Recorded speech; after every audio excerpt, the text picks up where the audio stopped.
A goblin meets its end in a flash, an unseen strike cuts it down before it even knows what hit. The creature gets split clean in two, only then does it finally understand too late that it's dead. Our protagonist stands right in the middle of the carnage, totally unfazed, like it's nothing.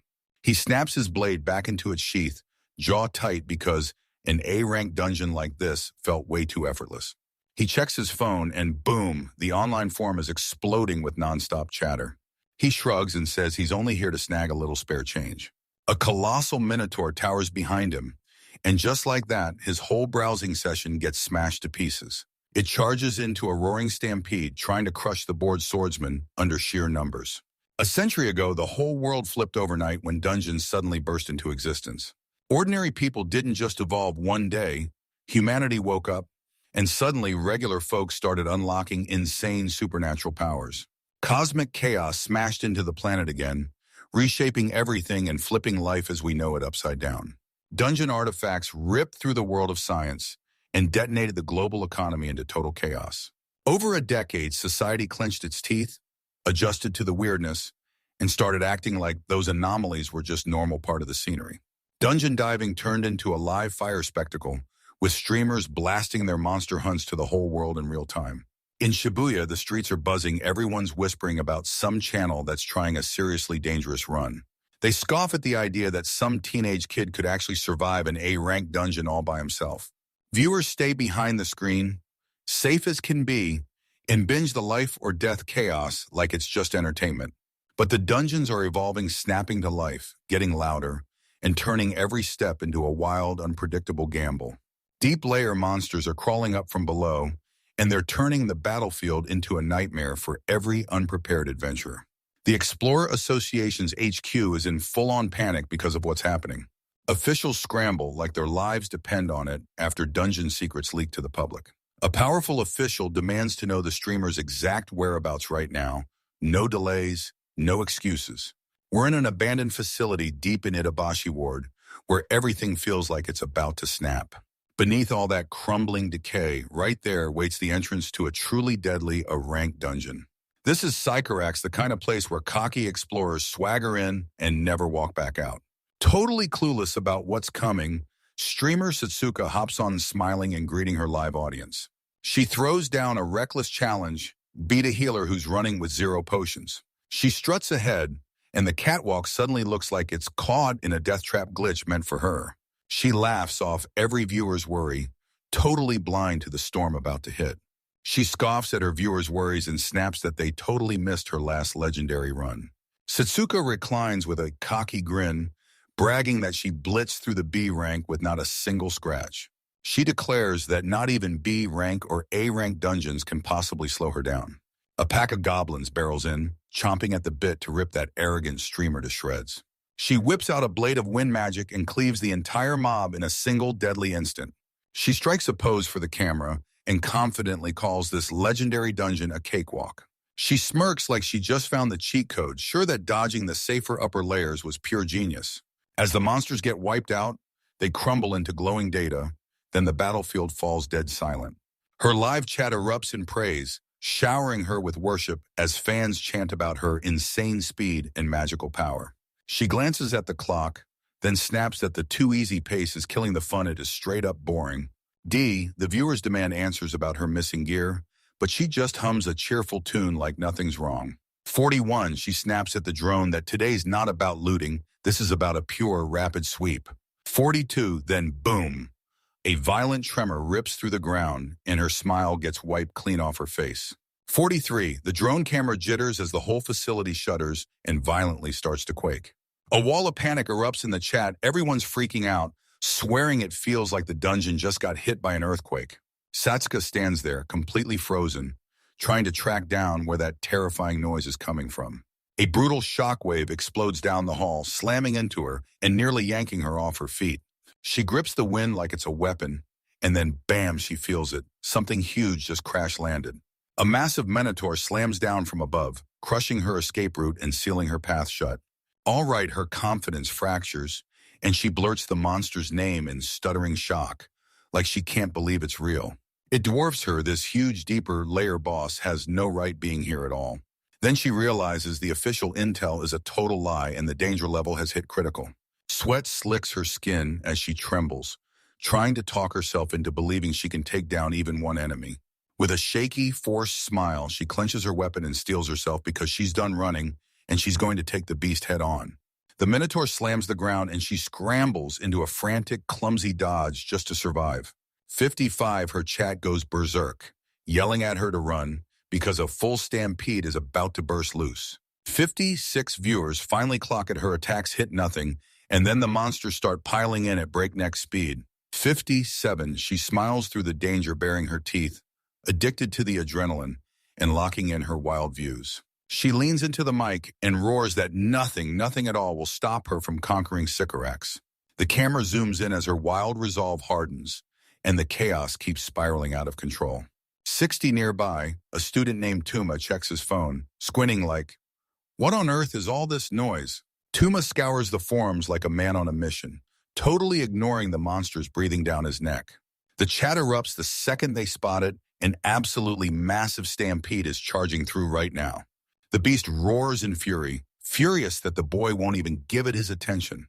A massive boulder slams down to crush the distracted student before they even realize it. He sidestepped with an easy swagger, swatting aside wave after wave of pests that kept getting on his nerves. His face flickers with alarm the second he spots the serious problem looming nearby. He strides right through the monster pack, insisting loudly that none of this is danger. Just as he goes live, tragedy explodes. Those beast jaws clamp down and crush the streamer without mercy. Setsuka drops into stillness, and her reckless sprint ends in a brutal, dead silent stop. Tumo winced hard because she just realized the boss's attack was a death blow. The horde snaps its attention to the lone human still standing. The livestream drone whips around and snaps its lens onto the brand new mysterious arrival. Tuma lets out a heavy sigh because he realizes thousands of viewers just saw it all. He ducks under a gigantic branch that whips past at an impossible speed. A buzzing drone hovers overhead, clawing for the perfect shot as chaos erupts out of nowhere. Tuma slams into a pillar, grimacing as he brushes the dust off himself. He surveys the horde below, and all he can see are walking dollar signs. He takes a deep breath and maps the fastest path to victory. He grins, calculating exactly how much profit this slaughter is about to bring him. Obese charges ahead, and the chat erupts, astonished the drone somehow survives. One brutal strike, boom, he whips the massive creature flying backward. He skates across the floor, gliding on pure momentum like nothing can slow him down. Viewers can't help but wonder, does he dodge like that just to keep his face hidden? Tuma surges ahead, swinging his wrapped weapon like a brutal club. He smashes down with a brutal strike, shattering the monster's guard wide open. His focus snaps into place, and suddenly he's locked in fully in the zone for war, unstoppable. He tears through the chaos, battling anyone in his way to claim the fallen girl's body. The Minotaurs are ferocious, but they can't even get a single scratch on him. The beast's eyes bulge as it realizes this prey doesn't just resist, it fights back with terrifying force. Setsuka stands frozen, totally oblivious to the fact that a real monster has just arrived. His eyes narrowed to a razor point, zeroing in on the target with deadly precision. A thunderclap erupts as he slams into the beast, sending shockwaves ripping through the air. The Minotaur roars in agony. Its huge body buckling under the crushing force. With lightning speed, he tears through the chaos and snatches Setsuka before the eye can even blink. He checks her condition and sees the brutal damage the boss left behind, like it's carved straight into her. Once the monsters crumpled, he stood there by himself as the dust melted away.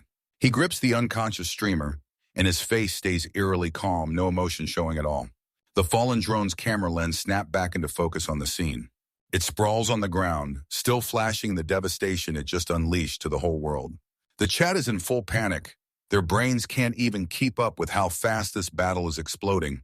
Viewers scramble to figure out who that mysterious teen is, because whoever he was, he mowed down the entire horde. Tuma shrugs off the digital spotlight and drops to his knees beside the fallen girl. He mumbles under his breath and frantically pats his pockets like he's hunting for one crucial thing. Relief hits him the second he spots the exact supplies he's been hunting for. He rips out several vials, praying they'll be just enough to undo the damage. Staring at the horrifying hole ripped open in her chest, he knows plain healing won't touch it. The chat scans the items, Then everything freezes as it finally recognizes them and realizes they're legendary. Tuma rubs the back of his head. Jaw set, he decides that saving a life is worth every single cost. He stared down the pricey elixirs like they were his last chance, and the scythe in his grip seemed ready to unleash everything at once. Fans are losing their minds, screaming, "How is this kid even sitting on S-rank treasure?" These are Thanatos elixirs, legendary potions that can basically cheat death out of the grave. He laughs at moderation and pops open 5 bottles in one reckless go. He slams the priceless liquid straight onto her deadly wound. No hesitation, like he's racing the clock. Magic bursts in bright sparks as the elixir kicks in, snapping flesh and bone together in an instant. The horrifying wound disappears right before their eyes, and fresh, perfect skin takes its place. Setsuka jerks in a shaky breath, and color rockets back into her pale cheeks.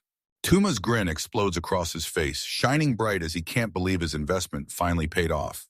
The comment section whips by so fast it turns into a blur of pure gratitude. They chant his name like a savior, praising the boy who just pulled off a miracle. With his good deed finally wrapped up, Tuma breaks away and starts walking off, leaving the chaos behind. Tuma's breath catches as he stares at his phone and watches the live comments stream by. The chat cackles with glee and tells him, in full high-definition clarity, that his face is on blast. His soul nearly rips out of him the second he realizes his anonymity is totally, completely gone. Panic slams the brakes on logic and he bolts to escape the digital glare. He rockets forward in an instant, turning into nothing but a raging blur the audience can't even track. The camera sputters and fails, filming nothing but blank space where he vanished. He rockets through the dungeon, desperate to slam the brakes on the drone's chase. He screeches to a stop beside the wrecked, shattered remains of the broadcasting equipment. Tuma rages in his head, remembering that sneaking into an unlicensed dungeon is a crime that can't be taken lightly. He slumps in crushing despair, knowing the Explorer Association is already coming for him. A gentle little sound breaks through his mental and yanking him back into the real world. He whips around and spots Setsuka stirring, the legendary elixir already working its magic. Her breath stays calm, her skin looks strong and alive, like those potions just prove they've got real power. Tuma lets out a long, shaky breath of relief, finally sure his pricey sacrifice wasn't for nothing. He smacks his own cheeks, snapping into focus as he fights to get them out safely. Realizing it's time to go, he snaps into action and hoists the unconscious streamer over his shoulder. He scoops her up like it's nothing, completely brushing off how unreal this whole situation is. As he barrels toward the exit, the chat starts panicking because are they really done with the stampede? A shadowy force rips up from the floor, slamming into his path and cutting off his escape. A gigantic Lamia. This is the real area. Boss slithers out like a living nightmare to pick a fight with the intruder. The serpent woman shrieks in pure rage, furious that her minions got wiped out so easily. She fires a razor-focused blast of dark energy straight at the two of them. Tuma flung himself aside at the last second, barely avoiding the blast while still shielding his passenger. He drops in like a shadow, then his face tightens the second he locks eyes on the new threat. The Lamia launches a brutal assault, whipping her mighty tail and blasting debris through the air. She sneers at him, already convinced that anyone human who's weighed down like that is nothing but easy prey. Tuma barges in, fuming because his escape is getting dragged out. He whips out a high kick and lands the move with jaw-dropping, perfectly clean martial arts form. His boot slams into the monster's chest with a cannonball impact that rattles everything. The punch lands like a thunderclap, blasting into a roaring explosion of smoke that swallows the boss whole. Tuma bolts from the scene, screaming his heartbreak to the sky because his quiet, anonymous life is officially over. Meanwhile, the Explorer Association headquarters is absolutely losing it, like total chaos is breaking through every wall. Staff members are pounding the keyboards, furiously trying to decipher the impossible footage they just saw. A pen hits the desk in total disbelief as the first analysis results come back blank, completely empty. The moment the officials start shouting, the office spirals into full-on chaos as they fight tooth and nail over who this mysterious savior really is. The live stream finally dies to black and millions of viewers explode into pure frenzy. The department chief wipes his brow nonstop, still stunned by what he just witnessed. His subordinate blurts out that the kid isn't in their database like it's straight up impossible. They're screaming over the S-rank loot, freaking out because they can't wrap their heads around a kid burning a fortune on a total stranger. Facial recognition hits a wall, nothing, no match, no trace, so Tuma's basically haunting the system. Reports are exploding some unregistered kid just cleared a top-tier dungeon alone. The staff spots it online, the internet is already burning with wild theories and full-blown hero worship. This video blasted past 30 million views in just a few hours, smashing the record for the fastest ever climb. The roads get so jammed that the association's main servers buckle and crash under the nonstop overload. Deep in the dungeon, Satsuka's eyes flutter open, her mind clawing its way back to the surface, piece by piece. She jolts awake, stunned to realize she's alone in that quiet safe zone. She whips her head down and checks herself, then gasps in disbelief, because she's breathing, not dead. Her hand hovers over her chest. Smooth skin stretches there like the fatal wound was never there. The Minotaur's crushing punch flashes in her head so terrifying it feels real enough to crush her again. She stays perfectly still in the silence, stunned as the truth hits someone yanked her back from certain death. Frustration flares in her chest as she bites her lip, and that stinging pride hurts more than her phantom injuries ever could. She drives her fist into the ground, fury blazing because she wasn't strong enough to win on her own. A complicated smile blooms as she finally accepts she's still alive, even while her ego throbs and bruises. Outside the dungeon, a shattered city skyline looms in dead silence, like it's clutching the secrets of the whole day in its ruins. Tuma rolls out his stiff limbs, shuts off his worries, and decides it's time to head home and crash into sleep.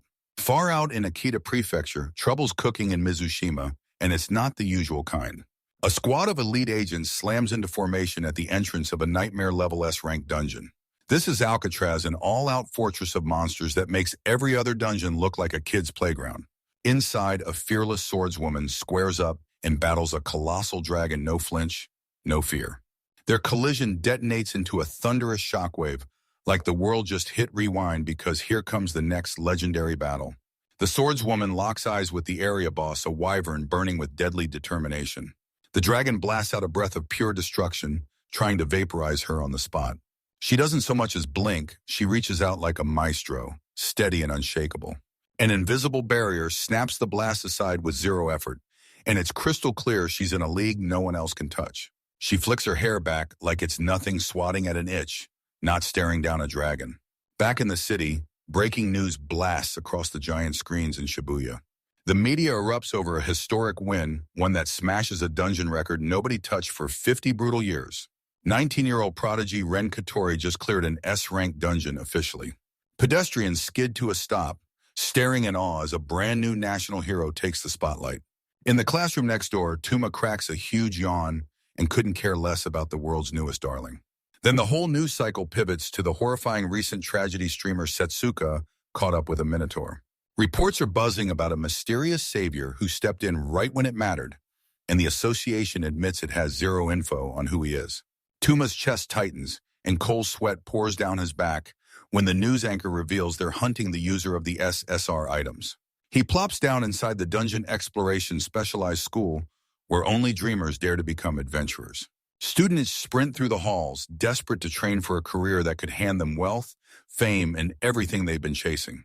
Ever since dungeons first crashed into the world, the reckless challengers have only kept multiplying, like the danger is calling their names. This place was built so rookies wouldn't get turned into monster chow on day one. The student body is a total whirlwind, everything from high schoolers to fully grown salarymen, all jumbled together in one loud, chaotic crowd. Tuma darts his eyes around and realizes this isn't just some hobby, even housewives are here, ready to learn how to slay goblins. Right beside them, a corporate CEO is posted up like this is normal, turning a midlife crisis into a full-on dungeon crawl. And get this, an 85-year-old grandma is in the mix too, and she's hunting for a retirement fund like it's her last shot at peace. Tuma, a 16-year-old first year, just wants one thing: get his license and stay invisible. The classroom crackles with chaos and hype, but Tuma stays locked away in his hoodie like he's got his own world shut out. While classmates chatter about the newest gear, they completely miss the legends sitting right there with them. Two students huddle in whispers, scratching their heads at Tuma because the dude looks permanently wrecked, like sleep never even shows up. Tuma lets out a tired sigh, wishing he could just vanish. Pretty hilarious, since his dungeon speed is already unreal. He's wrecked with regret, because the girl he saved is now the country's hottest obsession. He darts into his secret forum thread and sees everyone roasting him for going viral overnight. Everyone online swears he's the savior, but right now he's stuck in math class. No one has a clue. While the classmates argue whether the SSR items are even legit, Tuma shuts his mouth tight and prays the noise will finally die. Tuma keeps his head low, soaking in every whispered rumor about the celebrity student hiding among them. This is Ren Katori, 19 years old, a total rookie, and somehow he cleared an S-rank dungeon all by himself. She walks in with a cold, icy attitude that basically dares everyone to stay away, because one wrong word and you'll feel like you're freezing to death. Tuma peeks from the shelter of his hoodie as a classmate sweats bullets just by being near her. As she strides down the aisle, the other students flinch back, crushed by her overwhelming aura. Tuma clocks that all eyes are on her, and that's exactly what she needs to keep the heat off him. He snatches a look at his phone, grinning because her flashy headline is swallowing every rumor about his wild exploits. Suddenly, his instincts scream like a predator just slipped into his personal space. An elderly classmate waves Ren to sit down, and to Tuma's absolute horror, the only empty seat is right beside him. Right before panic fully kicks in, the classroom door shoves open, and the authority figure strides inside. Their homeroom teacher is Doi Masamune, an old, scarred veteran who stared into the depths of hell and somehow walked back alive. He barks for the class to shut their devices down, and there's zero chance anyone's going to argue. Tuma frantically pats his chest, suddenly realizing he's moments from getting busted while doom-scrolling. He cuts his holographic display off at the last second, then snaps into his most innocent student smile.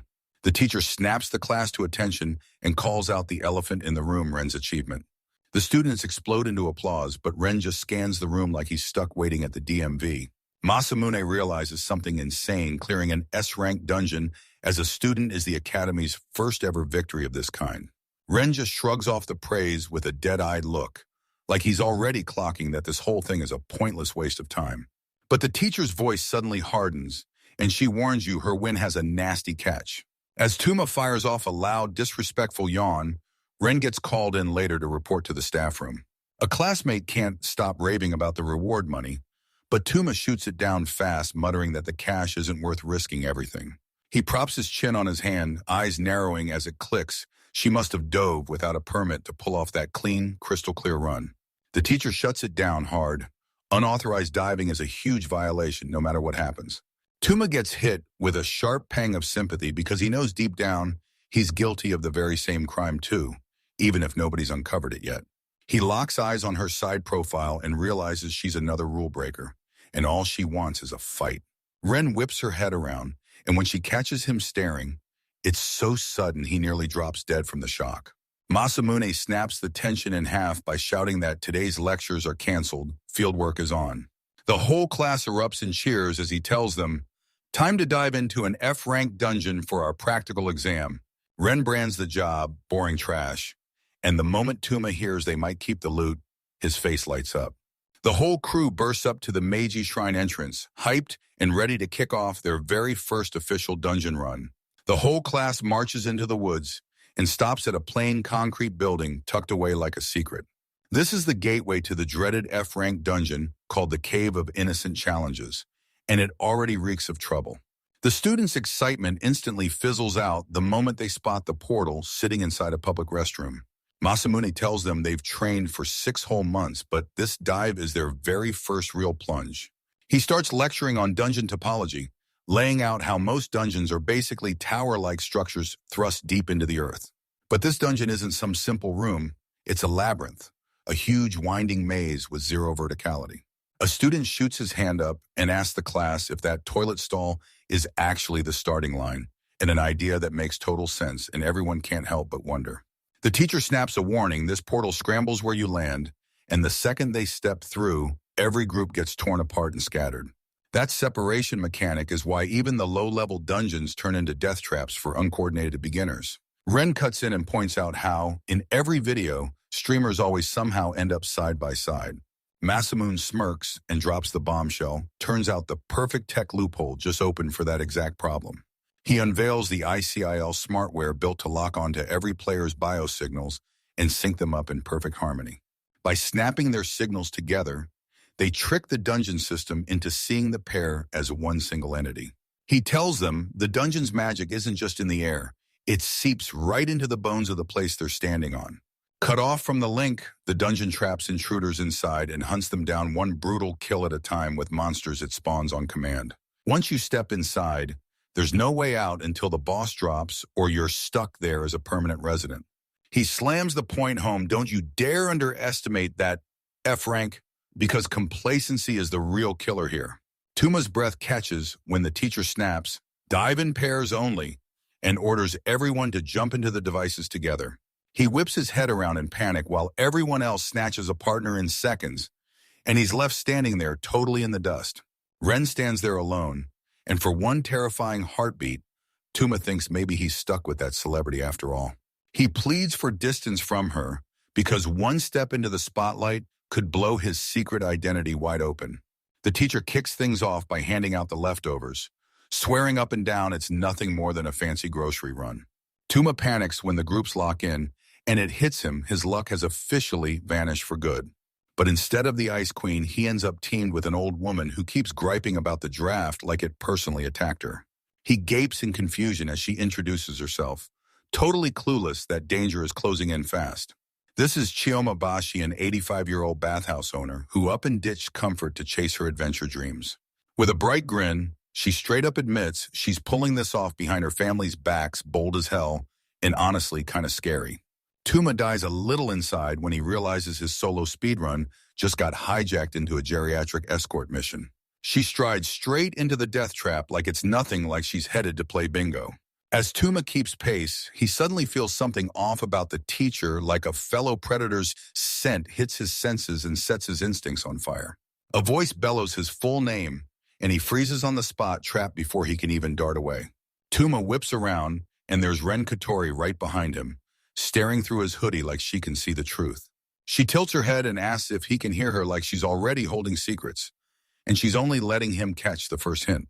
Tuma's sweating buckets as he plays the clueless classmate, buying himself precious seconds before anything blows up. She calls out the fact that he's got no one else to hide behind, and his fake clueless act instantly falls apart. Ren steps into his personal space and plants himself in front of him, blocking the dungeon entrance with an unblinking, razor-sharp stare. As she leans in, the space between them disappears, and Tuma has no choice but to face her head-on. His heart slams against his ribs, and terror grips him hard because his secret identity is about to get exposed. Her gaze pins his face down with chilling accuracy, hunting for even the tiniest hint of a lie. She shoots a glance at the device in his hand and catches the news article he's just been locked onto. She jabs a finger at the screen and fires the question he's been terrified to answer. She stares at him and then back at that news silhouette, snapping the pieces together, Tuma linked to the mystery hero. Tuma sinks into despair, realizing today is set on crashing every bit of peace in his life. First, that sharp-eyed teacher clocked something was seriously off about him. Then boom, he was shoved into a combat exam with an 85-year-old grandmother. And now the school's top prodigy has him trapped hit with an accusation he can't swat away so easily. He's screaming inside because he realizes his dream of a quiet high school life is hanging by a thread. He flips tactics fast, then slaps on his dumb clueless act and plays up how annoying these rumors are. Ren isn't letting that slide. He leans in, grilling him hard, because the whole internet won't stop talking about what happened. She drops the exact detail about the S-rank items and clocks his every reaction like she's hunting for the truth. She lays it all out, the evidence, his height, his build, even that one-of-a-kind weapon on his back, and every detail clicks into place with the savior. Tuma fires back that circumstantial evidence still isn't proof, trying to wiggle the genius detective into doubting himself. He shuts his eyes, pretending he's bored while panic surges wild in his chest. He shrugs it off and acts like this conversation is stealing time he doesn't even have. He flicks his thumb over his shoulder and uses his elderly partner like a ready-made excuse to slip out. Tuma darts back into the building, practically slamming the door shut just to put a wall between himself and her interrogation. Ren watches him disappear, her face a locked box, nothing but pure disappointment leaking through. She yells after his retreating back, demanding to know why he won't fight harder to deny it. Tuma keeps striding forward, blasting back that generic builds like his are everywhere, like they're stamped out by the dozen. He hammers home that his blade is just some bargain market junk straight up lying through his teeth just to keep his secret safe. Ren locks eyes with him, instantly seeing right through that pathetic fanboy act like it's total garbage. Tuma darts into the portal, finally free from that interrogation, so relieved he wipes sweat off his hoodie before it soaks through. She stares as he disappears, and her doubt snaps into full-blown certainty. Her eyes sharpen instantly if he refuses to confess. She's going to corner him and catch him red-handed. Inside the dungeon, Tuma lets out a shaky breath, sure he just narrowly escaped a bullet that would have killed him. He clamps his sheathed blade tight, ready to flip from awkward student to full-on dungeon predator. Back outside, Ren blasts her aura sky high, basically deciding that team protocols are just optional. She whips around to her unlucky partner and asks straight up if she can ditch him and go hunt alone. Tuma forces a sweet, respectful smile at his elderly partner, determined to play the perfect grandson no matter what. He strides forward, praying the Miles will keep his secrets hidden from the nosy eyes creeping up behind him. At the very start, Chio drops into a prayer and treats the dungeon entrance like a sacred little shrine. Tuma strides all the way into the stone corridor, and the magical portal whirls and slams shut behind him. An elderly woman flashes him a warm smile, totally unfazed by the damp, dangerous air around them.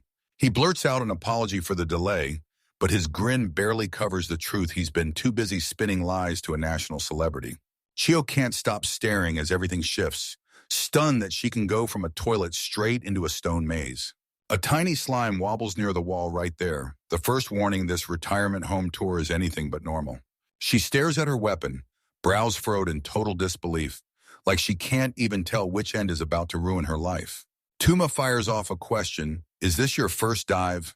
and instantly braces himself, because he can already feel that dreaded answer coming. She beams and tells him, "I ran it in for 70 years. I didn't spend my life chasing monsters." Tuma drops into a crouch, eyes on the floor, and reassures him that F-rank layouts are so simple, even beginners can nail them. The corridor sprawls ahead like a silent trap, unnervingly still, with no obvious danger in sight. He scoops up a few loose stones, and his brain instantly starts mapping angles and marking out kill zones like it's second nature. As they stride on, he casually flicks pebbles forward, testing the air and gauging how far they'll fly. He swivels toward her with a laid-back grin and asks, "Do you notice anything weird in this hallway?" With a quick flick of his thumb, he's about to show you exactly how a pro tackles pest control. He snaps his fingers, and that pebble rockets forward with a sniper's precision and raw velocity. A deadly projectile rips down the hallway, skips over open air, and slams straight into a hidden target. Gio jolts with shock because he totally misses the high-speed action. Tuma flashes an innocent grin like he didn't just murder someone with a single piece of gravel. A shadowy monster crashes down from the ceiling, and a boy wipes it out in seconds because all he wants is to go home. Tuma admits that because he doesn't have a map, he's forced to improvise his own way to peer into what's coming next. He swears he's only using the stone's echo to map out the tunnel structure. A tiny pebble snaps off the walls, ricocheting with impossible perfect angles and insane speed. A bunch of goblins just loiter down the hall, totally oblivious to the projectile blazing straight toward them. A goblin realizes way too late that a high-speed rock is slamming straight toward its face. The stone becomes a deadly pinball, slamming and bouncing through the whole squad until every last one of them goes down in one brutal combo. Chio stared in awe because that casual flick hit like a cannon blast. Tuma lets out a shaky laugh, hands waving as he blames his insane power on normal body enhancement magic. He remembers that physical enhancement was the very first supernatural gift humanity ever got. It gave everyday people the power to pull off feats that once took a whole team of strength. Back in the day, an entire village was needed to pull that off. Now one awakened person can do it all alone. In today's world, super strength is everywhere, so normal it's basically treated like electricity. Tuma keeps moving, praying his explanation can somehow silence all the questions about his dangerously high power. He studies the echoes, locks in on the signal, and realizes the road ahead is perfectly straight, no threats in sight. Chio lavishes praise on his skills, and the moment it hits, he turns beet red, blushing hard, stammering and awkwardly dodging the compliment like it's too hot to handle. Her face snaps into shock the moment she finally sees just how massive the carnage really is ahead. The hallway was wrecked with goblin bodies, every last one wiped out by a single deadly pebble of gravel. Tuma winces hard, because yeah, he totally overdid it with that scouting attempt. He quickly jabs at the dissolving bodies, trying to pull her eyes off the cold efficiency of the kill. Chio leans in, mesmerized as the dungeon's cleanup mechanic blasts away in sparkling light particles. He lays it out, straight, monsters are forged by magic, not born the way real living things are. When they die, their energy doesn't disappear. It snaps right back into the dungeon's ecosystem. Chio's eyes lock onto the glowing dust, and before the danger can catch up, her mind drifts off somewhere else. Her eyes soften and a rush of nostalgia hits her like a wave from nowhere. A childhood memory crashes back. She hears her name shouted with nothing but pure, loving affection. Her father hoists her up high and points to the new world that's just erupted onto Earth. He flashes a grin and tells them how he and his friends got totally hooked on the dungeon mystery. He swore that one day she'd finally feel the pull of the unknown the same way they did. A chunk of debris crashes down nearby, yanking her out of her daydream and straight back into reality. She flashes Tuma a soft, tear-tinged smile, then wipes the past clean and throws everything into the mission. Chio swings open her past and drops the bombshell her parents were explorers too, just like the kids here. She tells them that they disappeared into a dungeon when she was only 13, straight up abandoning her there. Even with the heartbreak still in the air, she grins warmly, clinging to their memories as gorgeous fairy tales, not grim warnings. She admits that every step through these halls pulls her closer to the spirits of the family she lost. She stares at the cold stone walls and somehow calls the deadly place beautiful, like only she can see the magic and the danger. Realizing her nostalgia might sound weird, she quickly apologizes to her quiet partner.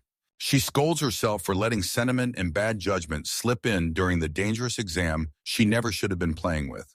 Tuma's face darkens fast, not from her tale at all, but because he's suddenly remembering his own sick, twisted past. He repeats, beautiful, but the word falls flat hollow in his mouth because he can't make it match what's real. He stammers, jerks his gaze aside, and tries to shove down the dark memories clawing their way up. A sudden surge of irritation hits him hard, sparked by the brutal clash between their perspectives. Annoyance surged through him, raw and burning, every time they glamorize these deadly traps. His thoughts yank him straight back to a brutal childhood memory, one of a rough, cold man who wasn't a father in any way. He still remembers the moment they dumped him, left him behind like payment for debts his biological parents refused to cough up. The man cut straight through him and snarled that his parents were pure scum choosing money over their own son. The criminal flashed a wicked grin and swore he'd never toss the boy aside if only the kid stayed useful. He yanked the kid into a dungeon instead of a home, then gleefully pointed out all the loot just begging to be stolen. He grabbed the terrified boy by the moment and ordered him to haul every last piece of loot his tiny arms could barely carry. His smile oozed predation as he sized up Tuma, no kid at all, just a convenient mule to haul his greed. Tuma jolts back to the present, and it hits him hard. This world has always been a brutal fight where only the strongest survive.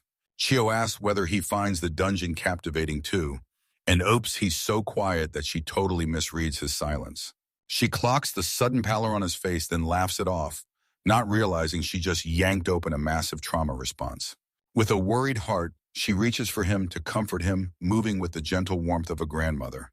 Tuma jerks back on instinct, his body snapping away from the touch before his mind even processes it. His survival instincts snap to life, and that harmless gesture screams danger straight from the past he thought he buried. He roars, slams her hand aside, and his furious voice ricochets hard off the stone walls. Chio's frozen solid, staring in shock as that quiet boy suddenly snaps with ruthless aggression. A crushing silence drops between them, and the air feels packed with regret and confusion. But just as the tension peaks, the dungeon slams the brakes on their personal drama. Goblins burst out of the shadows like a bad omen, thrilled to cash in on the distraction. Goblins shriek at the perfect moment, using all that raw emotional chaos to spring their ambush. For a moment, the story snaps to a lone warrior slumped against a giant gate, finally letting his guard drop. He's locked away in total isolation, his hunched posture screaming that he's been through 1,000 fights and can barely breathe. Back in the present, Teacher Masamune drops to the floor and shoots his senses out. Something in the mana has just stirred. One eye snaps wide open as a power surge blasts through the F rank zone like it doesn't belong there. He snaps upright, and the brutal energy roaring from the distance makes the air around him tremble. Terror drenches his face in cold sweat as he frantically hunts down where that terrifying aura is coming from. He realizes this presence isn't some mindless monster at all. It's far more dangerous and unmistakably human. A sudden realization hits him. This power isn't just a gift. It's the thing behind the rumors of the mysterious savior. He can't shake the feeling that the ghost everyone's chasing is hiding right under his own nose. He can't stop wondering why a monster would even waste its time pretending to be a student in a beginner dungeon. Someone with power like that should be locked in the high-ranking towers, not stuck out here in some training ground. He clenches his teeth, furious that some monster just barges in and wrecks his calm, scheduled teaching time. In the corridor, Tuma's stuck in place, staring in disbelief at Chio as she drops to the ground.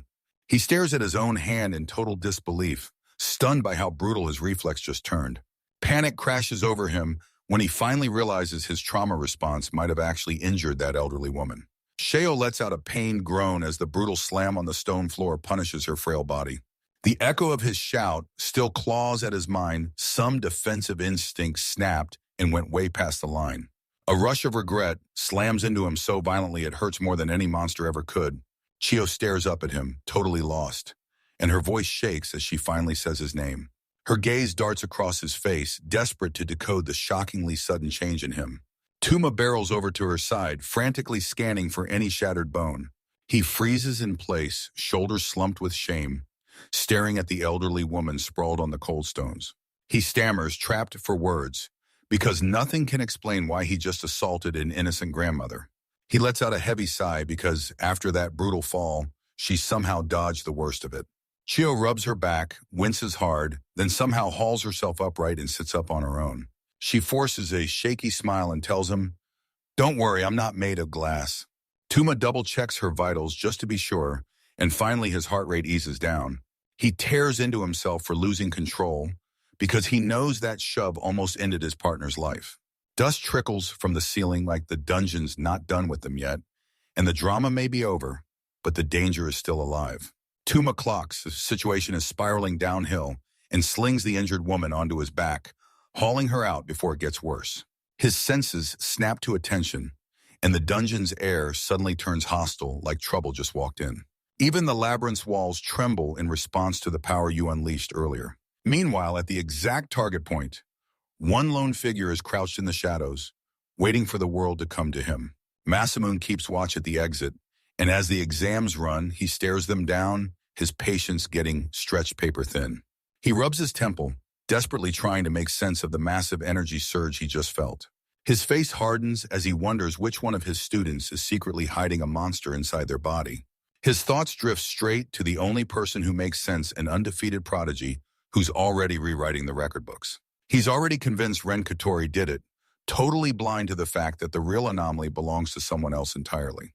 Down the twisting corridors, Ren locks eyes with Tuma, only to see him carrying his partner like it's the last thing he has left. She freezes, staring in disbelief as the crushing pressure that was suffocating her just disappears. A sneaky trap springs to life inside the wall, biding its time and then pouncing the instant you get distracted. Ren barrels past the danger, clocking the energy signature and realizing it's unmistakably human, never something drifting from the atmosphere. Elsewhere inside the maze, other students are getting hammered by a sudden difficulty spike and fighting just to stay alive. A classmate lets out a terrified scream as the monsters crank up their aggression and start moving like a team. He spots the class idol up ahead and blurts out, begging for salvation as the goblin closes in. Ren's jaw tightens at the noise, and their incompetence yanks her train of thought out from under her. She realizes the surge isn't coming from the teacher in front of her, it's blasting from right behind her. She clicks her tongue at the interruption, then steps in just to clear the way. She rockets forward in an instant, blasting past the terrified student until he's left blinking, face first in the dust.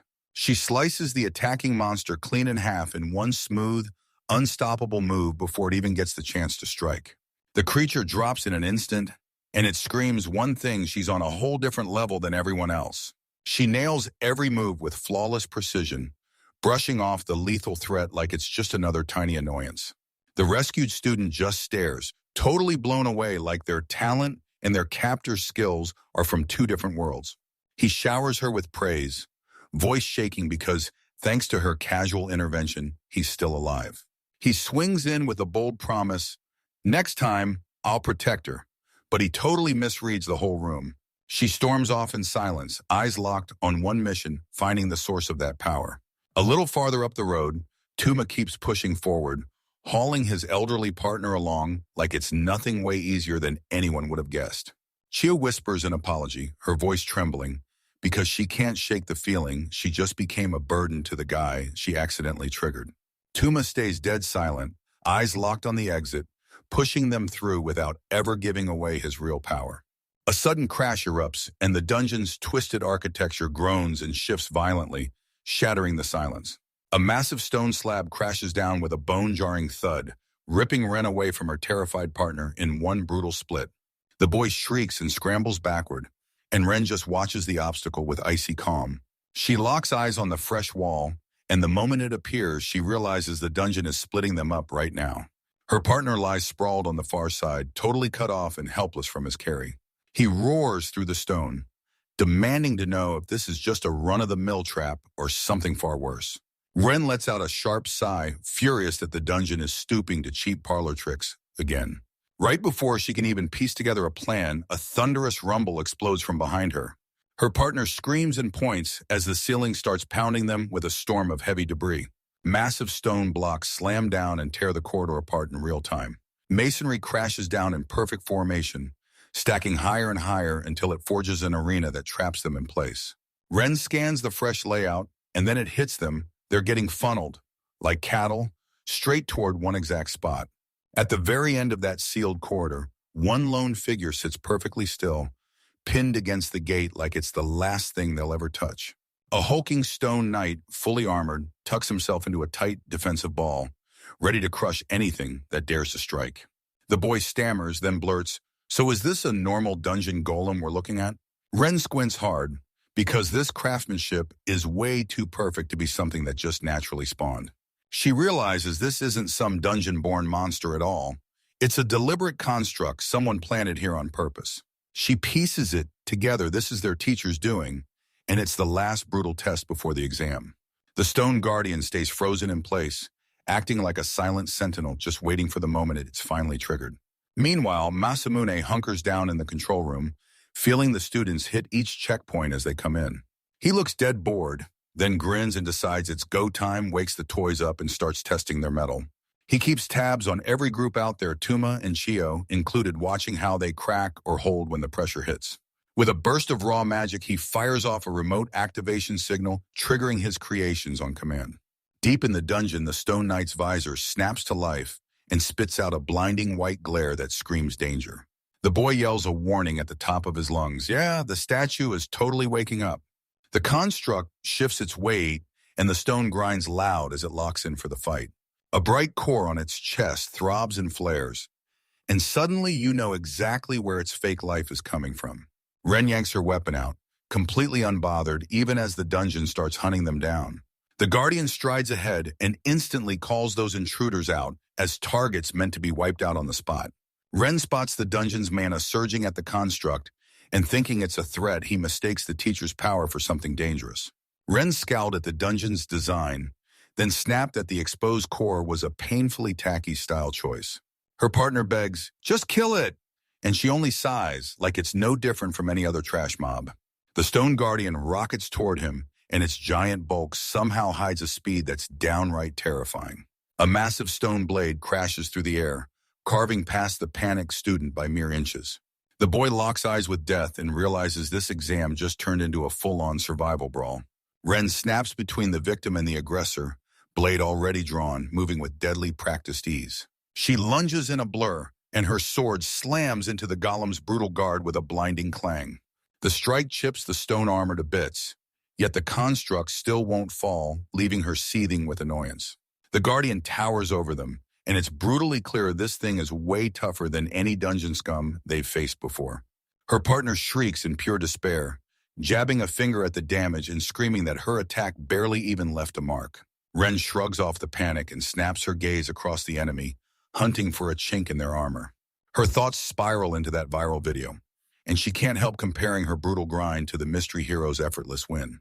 She rewinds the footage, and her jaw drops whoever that unknown savior was. They moved so fast the camera couldn't even keep up. She slips beneath that gigantic stone fist, and in that beat, She gets it. Every ounce of power is built on raw physical strength.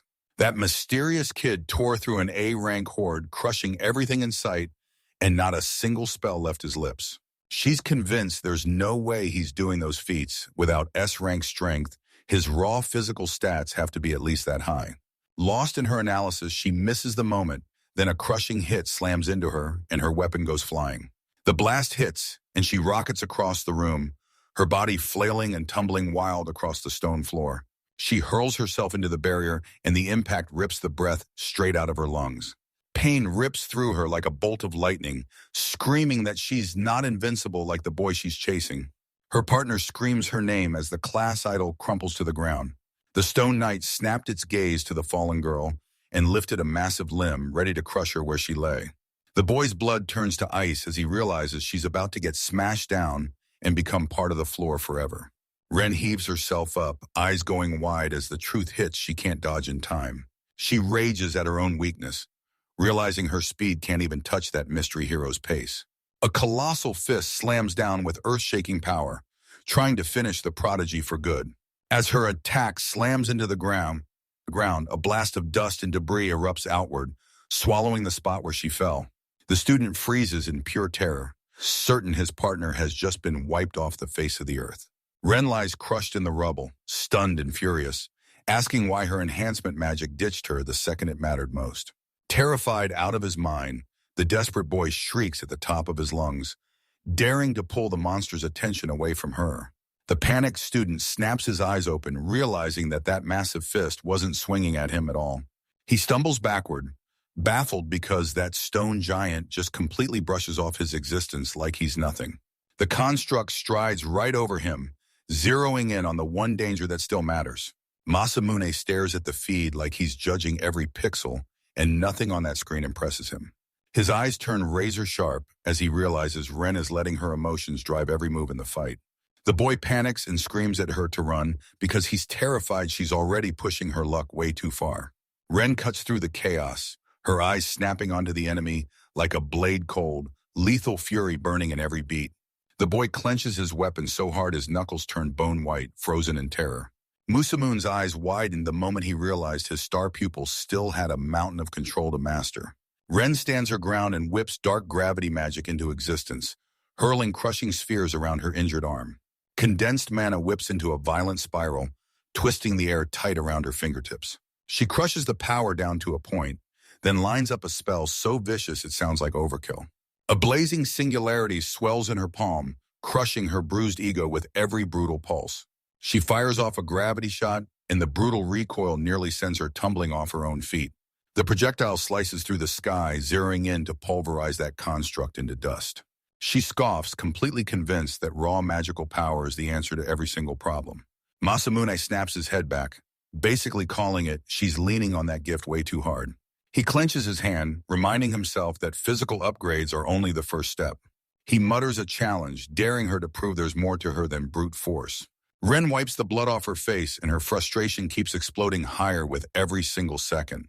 She taunts the monster and beckons it in, daring it to come pride-blazing and refusing to fold. The construct slams into motion and barrels ahead like a freight train that's lost control.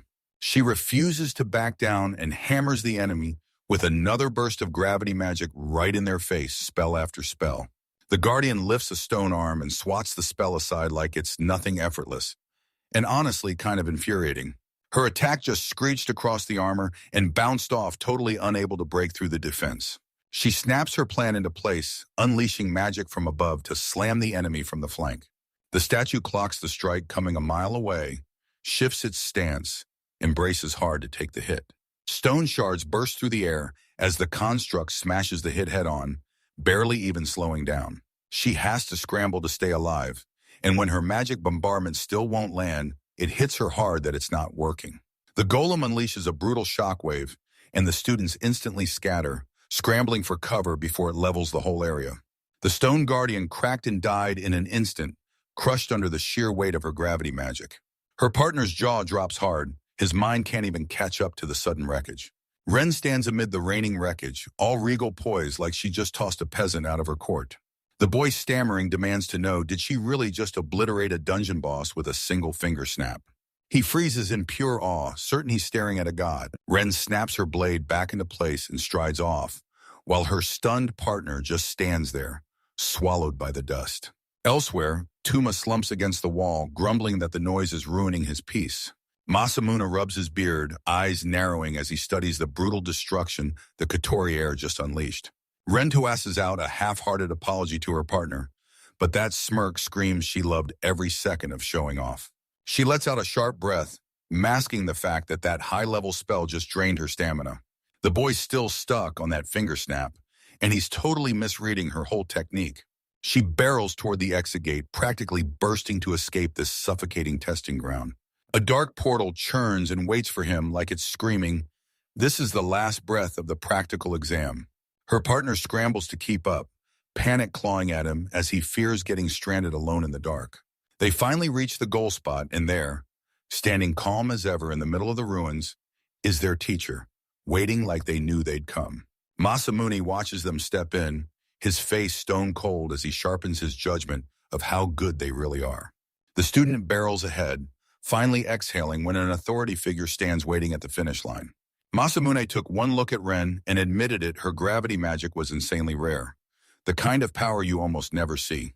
The boy mimics every move with wild excitement, acting like he somehow mattered more than just cheering from the sidelines. Ren scowls furious that the teacher dragged out such a dangerous construct just for a measly test. Masamune cuts him off with a sharp, cold glare, warning that arrogance and pride are exactly what get explorers wiped out. Ren flinches as the teacher snaps at the boy, "Learn the basics now, or you're done." He brushes them off like the first finishers don't matter, while Ren has one burning question clawing at her thoughts. She casually drops the question, "Where's Tuma?" trying to keep her investigation off the radar. Masamune squints hard, and it clicks. She isn't even watching the exam. She's locked onto the boy. She blurts out that she's dying of curiosity, fully convinced the class sleeper is sitting on something massive. She leans into the teacher, firing off the question, did he see Tuma pull off his ability during the test? Masamune freezes on the spot, his brain racing as the dungeon sensor data replays over and over in his head. Ren frowned hard and snapped back at the teacher's dismissive attitude toward Tuma's group. Masamune scans his list, stunned because it's the grandmother who's at the center of the whole discussion. Masamune says the old woman has blacked out, but he doesn't even flinch. He clocks the moment she drops fainting, the instant that massive wave of magical power crashes over her. Ren watches Tuma just stand there, stuck in a lazy daze, and tries to figure out how that slacker attitude can possibly match the power she can feel. A sudden realization hits her: could Kyo have collapsed because she was right at the center of the blast?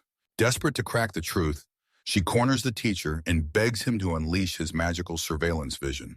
Masamune nods and agrees, but the look on his face screams that whatever she's about to witness might not sit right with her.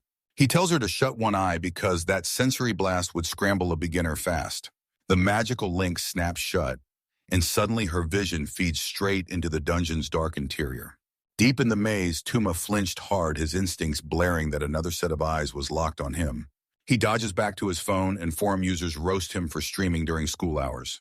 He shuts them down, bragging about his spotless, perfect attendance as the digital crowd starts to swarm in. Crouched in the corner, he hurls a plea to the hive mind for bold ideas, anything to wipe out the dungeon without a single soul noticing. The chat instantly clocks it's a school exam, and meanwhile, Tuma looks like he's already running on dead batteries. They tell him, loud and clear, that staying anonymous is his #1 priority above everything else. Tuma sighs as he typed, his fingers trembling while he laid out how bad things had gotten. Seriously, this situation had a few major complications.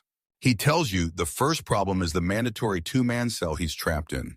Then the A-rank guardian steps in front of them, blocking the whole route, way too much firepower for a simple test. He posts a pic, and the chat instantly tears into his sleeping partner, then shifts to hunting the stone enemy. People in the comments stare at Kyo's ancient age and can't shake the weird feeling that the golem looks way too familiar. One user blurts out, "Why is Granny out cold?" and then laughs, claiming Tuma must have done something insanely stupid. Tuma locks eyes on the screen, and guilt floods him so hard he can barely type out the humiliating truth. He blurts out that his magic power detonated by accident, then it slammed into her and knocked her out cold. The chat room instantly goes dead silent, stunned by just how wildly incompetent everyone looks. The silence shatters when the crowd erupts into unstoppable, cruel laughter, mocking him to his face. They drag him through the fire, roasting him nonstop for being basically godlike, while he can't control a single bit of it. And the teasing doesn't stop now. Everyone's piling on, asking whether he skipped the tutorial on basic mana regulation.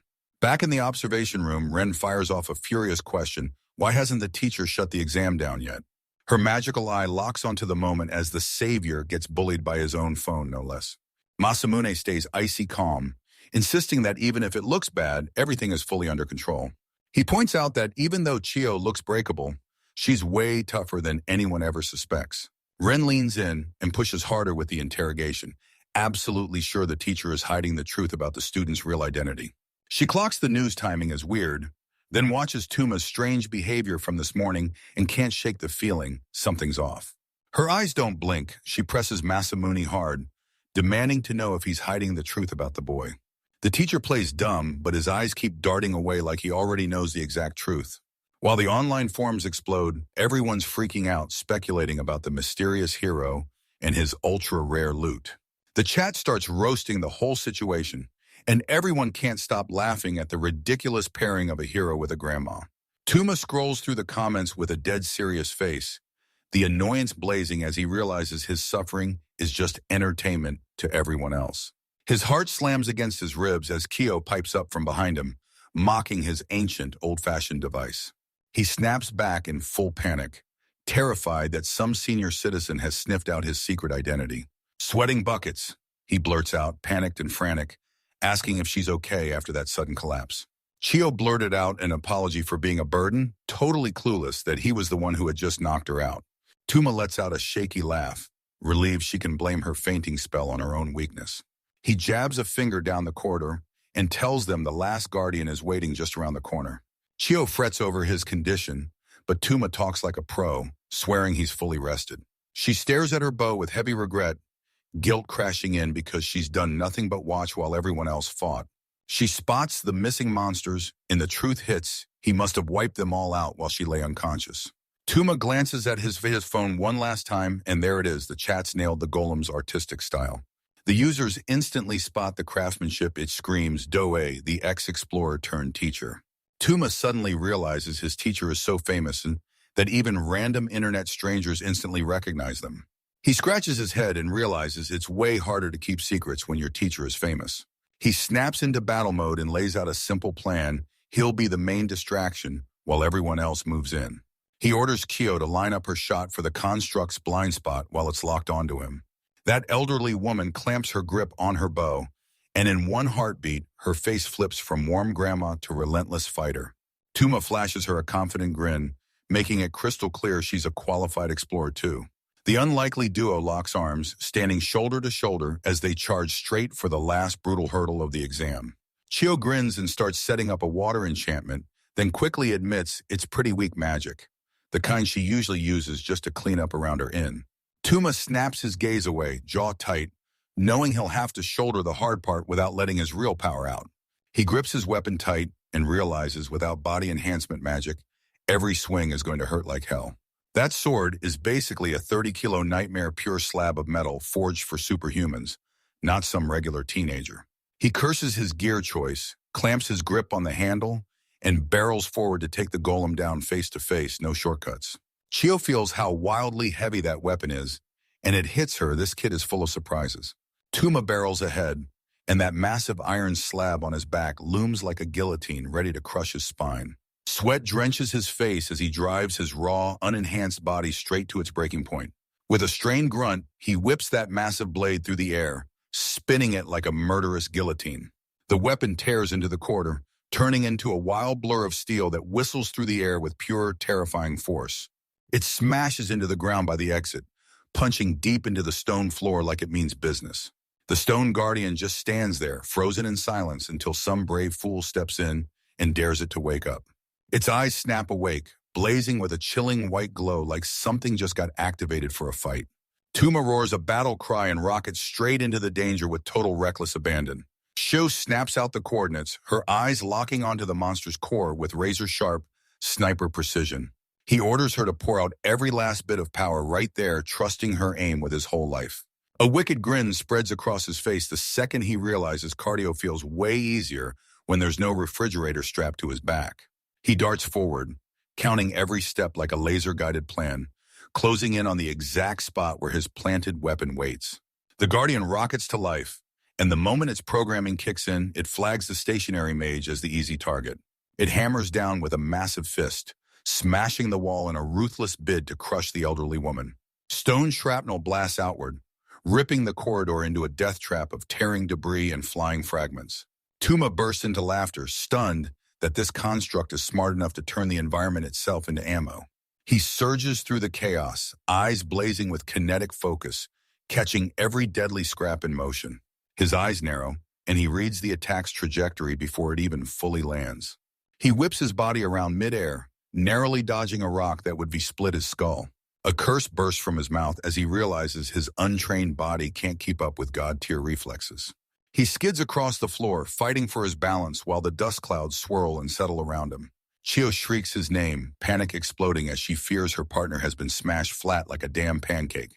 The construct whips its head around, fixing its gaze on that annoying pest that just won't stay dead.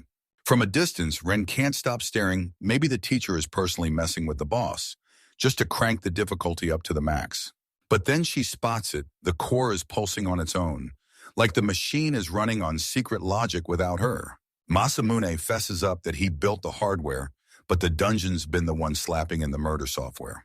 The golem rears back for yet another brutal swing, its whole body surging with raw, dungeon-fed mana.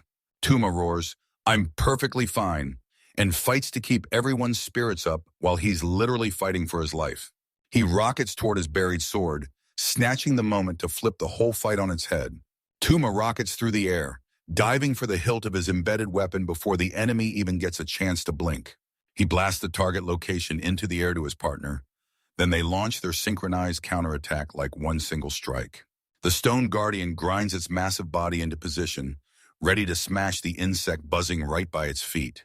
Its blazing eyes pin the boy in place, not realizing the blade staying still is the one that's really going to strike. Tuma crashes to the ground and snarls at the construct, laughing that losing an arm will throw its balance completely off. In the observation room, Masamune's jaw drops at the sheer nerve it takes to hurl a primary weapon like that. Ren glares in disgust, fully convinced this reckless gamble has absolutely zero chance of beating a boss. She realizes this golem is stuffed with mana fully supercharged, so it's way tougher than any normal one.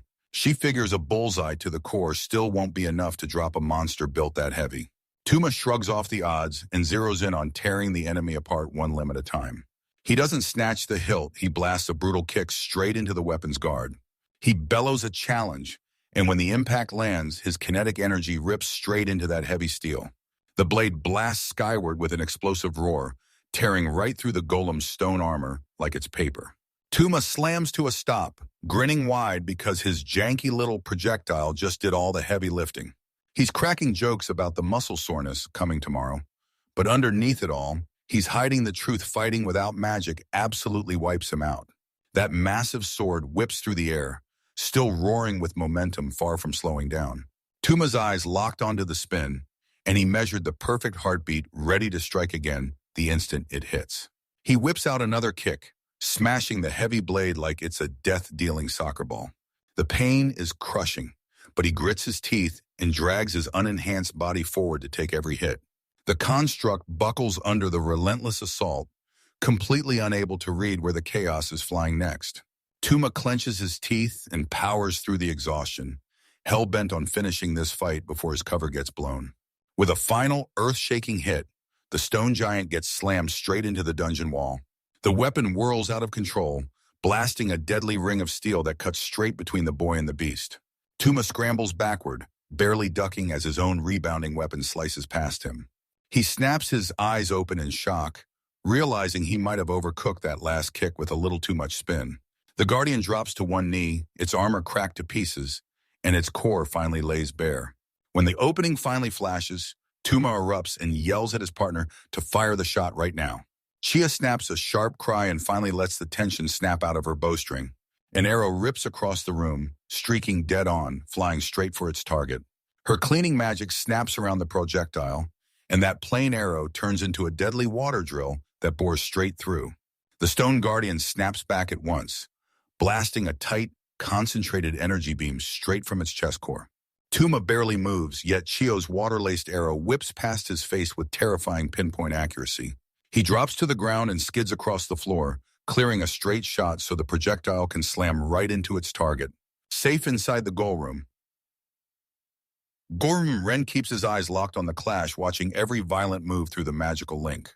She leaned in and asked the teacher straight up if he was manually steering the construct to ease up on them. Masamune shoots down the interference idea, insisting the golem is powered solely by the dungeon's ruthless, aggressive mana. Ren doesn't even flinch. He clocks it instantly. The dungeon hijacked the training dummy and turned it into a deadly killing machine. Inside the arena, Tuma flashes a grin because he just clocked it. The construct is laser-focused on him, totally brushing off the real danger. Masamune tracks every dodge and parry, and his suspicion spikes with each move the boy throws. The Guardian shoots its arm up to block, and its programming short-circuits as the boy's wild, unorthodox fighting throws it completely off. Tuma rockets forward and whips out a flying kick, slamming his foot straight into the weapon's hilt like a human hammer. The blade sinks deep into the stone armor, and the hit lands with a weight that physics absolutely shouldn't be able to explain. He snaps back off the enemy, uses the momentum to carve out space, then launches straight into a brutal counterattack. Ren studies the weapon and points out how it looks like some ordinary market piece, even though it somehow performs way beyond expectations. Still, her magic senses scream at her this weird anomaly is coming from the blade itself, not the person holding it. Tuma gasps for breath as the crushing weight of the weapon finally catches up to him, magic or not. Masamune rips into the form, convinced the kid isn't learning at all. He's just getting dragged around by the weapon's weight. Ignoring the exhaustion pounding through him, Tuma roars the signal because he knows the opening he carved won't stay open for long. Chio shoots back instantly, and that last flicker of doubt gets wiped clean by the hard-eyed focus of a seasoned innkeeper. She snaps the string free, and her water-charged projectile rockets straight toward the exposed core. The arrow cuts through the sky, and water magic whips around its shaft, spinning into a drilling vortex. The attack lands dead on, blasting straight through the crack Tuma carved into the Guardian's armor. Water explodes on impact, blasting the stone construct and soaking it in a sudden, unstoppable deluge. Chio locks in her follow-through, praying her cleaning magic is finally strong enough to get the job done. Her confidence wobbles as the water spray hits, and she can't tell if a basic water spell will really slice through that defense. Masamune creases his brow and growls that the magic output is way too weak to kill. The golem shakes off the water attack, then hammers his fist down and makes Tuma scramble away from death again. Chio gasps in sheer horror. Her best attack just turned the monster into a soaking wet mess. Tuma bursts a thumbs up from the dust cloud, grinning through lies to stop her morale from crashing. Panic claws at him as he realizes her attack is basically a wet arrow, no real penetration, no chance of damage. The golem stays locked in place, stone cold, and totally unbothered by the wet projectile that just splattered into it. Ren narrows his eyes and figures the old woman's just got no mana left to land any real damage. Masamune snaps her own thoughts back in place, realizing it's not a lack of raw power that's the missing piece. Chio can cast all she wants, but she can't harden her weapon's physical durability at the same time. Ren tilts her head, and it hits her weapon upgrades aren't just extra, they're the basic rules she keeps forgetting. No matter how fast that arrow flies, it still smashes into the stone armor and shatters on impact.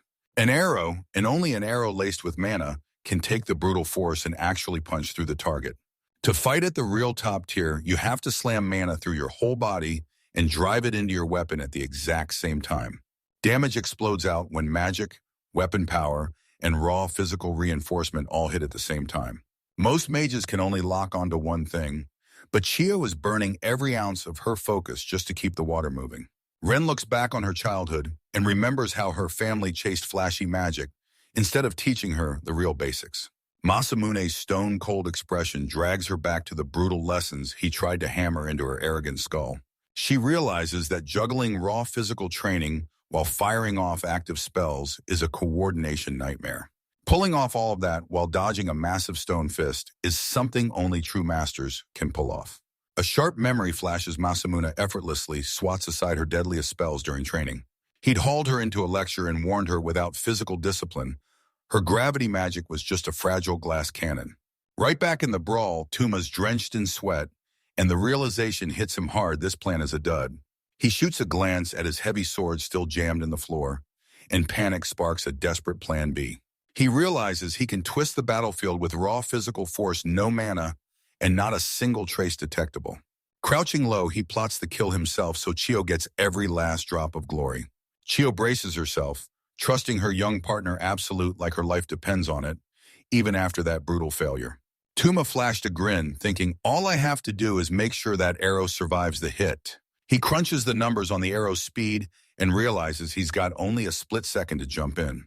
He stares at that massive blade, knowing if he lifts it unenhanced, it'll wreck his back for good. The weapon looms overhead, a towering chunk of iron about to get shaped into a baseball bat that Eliel cost a fortune. He clamps his own wrist to pin the tremble down, and his adrenaline rockets higher and higher. His gaze sharpens as he realizes the truth he'll have to gamble with his life to keep that secret locked away. He sprints past the golem, snapping its attention toward him and away from the archer. The sword keeps closing in, the terrifying centerpiece of his wild, no-plan improvisation. He lunges for the hilt, and the golem barrels right after him, turning the exam into a ruthless dash for survival. Tuma's hand clamps onto the sword's hilt, and his grip tightens like a crushing vice. He bucks against the brutal weight, veins bulging as he hoists the massive slab barehanded, no magical help at all. The golem's fist slams down like a wrecking ball, and he twists into a panicked tumble, barely dodging the crushing fate that would have flattened him. Ren snaps at him for being reckless, and the teacher just stares right back, eyes that miss nothing. The stone guardian whips around snarling because its annoying target isn't helpless anymore. That huge blade just looms there, all rough and ready like the only weapon a desperate plan can cling to. Tuma rockets off the ground, vaulting right over the monster's head with insane jaw-dropping agility. He twists midair, and with the enemy's reach towering over him, he flips right on top of it. A wild grin snaps across his face as he slams the next move in his gamble. His fingers hunt down the hidden trigger in the weapon's mechanism. He yells at Chiyo to take the shot. This time he's betting everything on her finishing it. The elderly woman steels herself, forcing her way through fear and exhaustion to lock in on what matters. She still remembers her father's words, etched in her mind, warning her that the road she chose would chew her up. She remembers the last day her parents marched off to the dungeon, then vanished forever into the depths. She turns her regret into pure power, then drives her will into the arrow, aiming at one ruthless, piercing point. Her father's face vanishes from her mind, and the battlefield ahead hits her like a shockwave, urgent, real, and unavoidable. Tuma drops in behind the beast, planting himself as the perfect bait. He shouts the coordinates that steer her shot straight into the monster's blind spot. His fist slams the device into life, and his hidden ace finally springs into action. A sudden blast of force launches him forward, and the enemy has zero time to react. Ren's eyes bulge wide like she just saw physical enhancement magic explode out of nowhere. Tuma yanks the golem into a grapple, clamps it in place, and keeps it locked tight for the incoming strike. The construct thrashes like a wild beast, desperately yanking at the human backpack latched onto it. Sweat sprays as Tuma strains, fighting tooth and nail to keep his grip against an insane wall of power. Right at the last second, he rockets out of the way and clears the line of fire. A water-infused arrow shrieks past him, shaving his head by the thinnest slice of an inch. He slams the ground hard, tumbles to safety, and barely makes it before the attack lands. The projectile crashes into its mark, and the water magic bores into the stone like it's breaking reality with sheer force. Tuma whips his head back, stunned that the attack was packing that much raw power. A brutal burst of energy slams through the corridor, shredding everything it touches in an instant. Ren stands there, frozen in stunned silence, as her magical eye scrambles at the sudden, impossible surge of data it can't make sense of. Masamune's calm finally shatters. Every battle-honed instinct is screaming that what he's seeing just can't be real. Tuma quietly poured his mana into the water arrow, and when it flew, it crashed into the golem like a tidal wave. It doesn't merely pierce the armor, it rips straight through and obliterates the construct's torso in one brutal, clean line. A blast of pressurized water erupts from the monster's back, smashing out with so much momentum it can bore straight through a mountain. It keeps plowing forward, smashing full force into the dungeon's exit gate right behind the target. A colossal blast of water and magic detonates at once, blasting the whole facility so hard it rattles to its very foundations. Tuma snaps into fake panic, biting his lips so hard it sells the lie that he just screwed up his mana control again. The swirling vortex ripped the massive steel doors clean off their hinges, like they'd been stamped out of soaked cardboard. The dust finally clears, and there it is, a brutal, gaping hole where the secure exit used to stand. Masamune snaps at Ren to back off because the danger level just blasted past anything they trained for. Ren trembles, snarling, "What kind of monster did this?" Masamune squares up and confirms the magical signature is coming from that elderly woman, but even he can't quite believe his own eyes.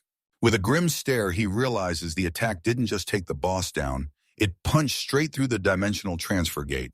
Ren freezes, staring at the devastation, her mind spinning as she tries to make sense of the fragile grandmother standing next to a nuclear strike. The Stone Guardian, missing its whole midsection, finally gets it, and as it realizes it's dead, it starts crumbling piece by piece.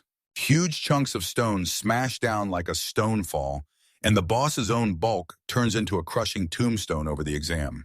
Masamune squints hard, wondering if this secret power is the key to that S-rank mystery he's been chasing. Ren bits her lip hard, frustration burning so hot that tears start to spill as she realizes just how far she is from true power.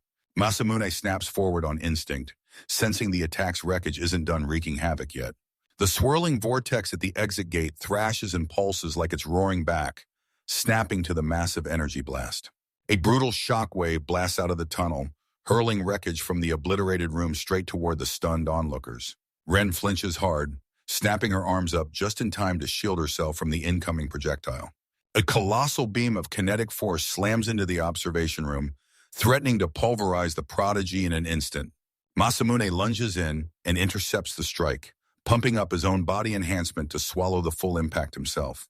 An insane surge of power erupts, blasting out a shockwave that fractures the floor right under the teacher's feet. He grits his teeth and grunts through the effort, realizing stopping a mistake takes more force than taking on a real enemy. A chunk of the stone golem, its severed arms, screams past them like a missile. It smashes into the far wall and buries itself deep in the concrete like a horrifying souvenir it refuses to leave behind. Ren gapes at the wreckage, tears burning in his eyes, while Masamune wonders how an old woman could have unleashed that kind of power. Masamune stared at his own hand, and he could feel the leftover mana hanging in the air, messy, wild, and totally out of control. Tuma stands frozen before the wrecked portal, putting on an innocent show, praying the teacher will buy it. He slaps on his best poker face, acting clueless while everyone else stares at the chaos he just set loose. The teacher looms over them like a storm cloud, eyes sharp with suspicion and loaded with questions they never dared to ask. Masamune shouts the boy's full name, and his stare slices right through Tuma's flimsy defense. Tuma lets out a shaky laugh, insisting the surveillance feed cutting out was nothing but pure luck that saved them. The teacher demands an exact account of what happened during that blackout, the one that unleashed all this devastation.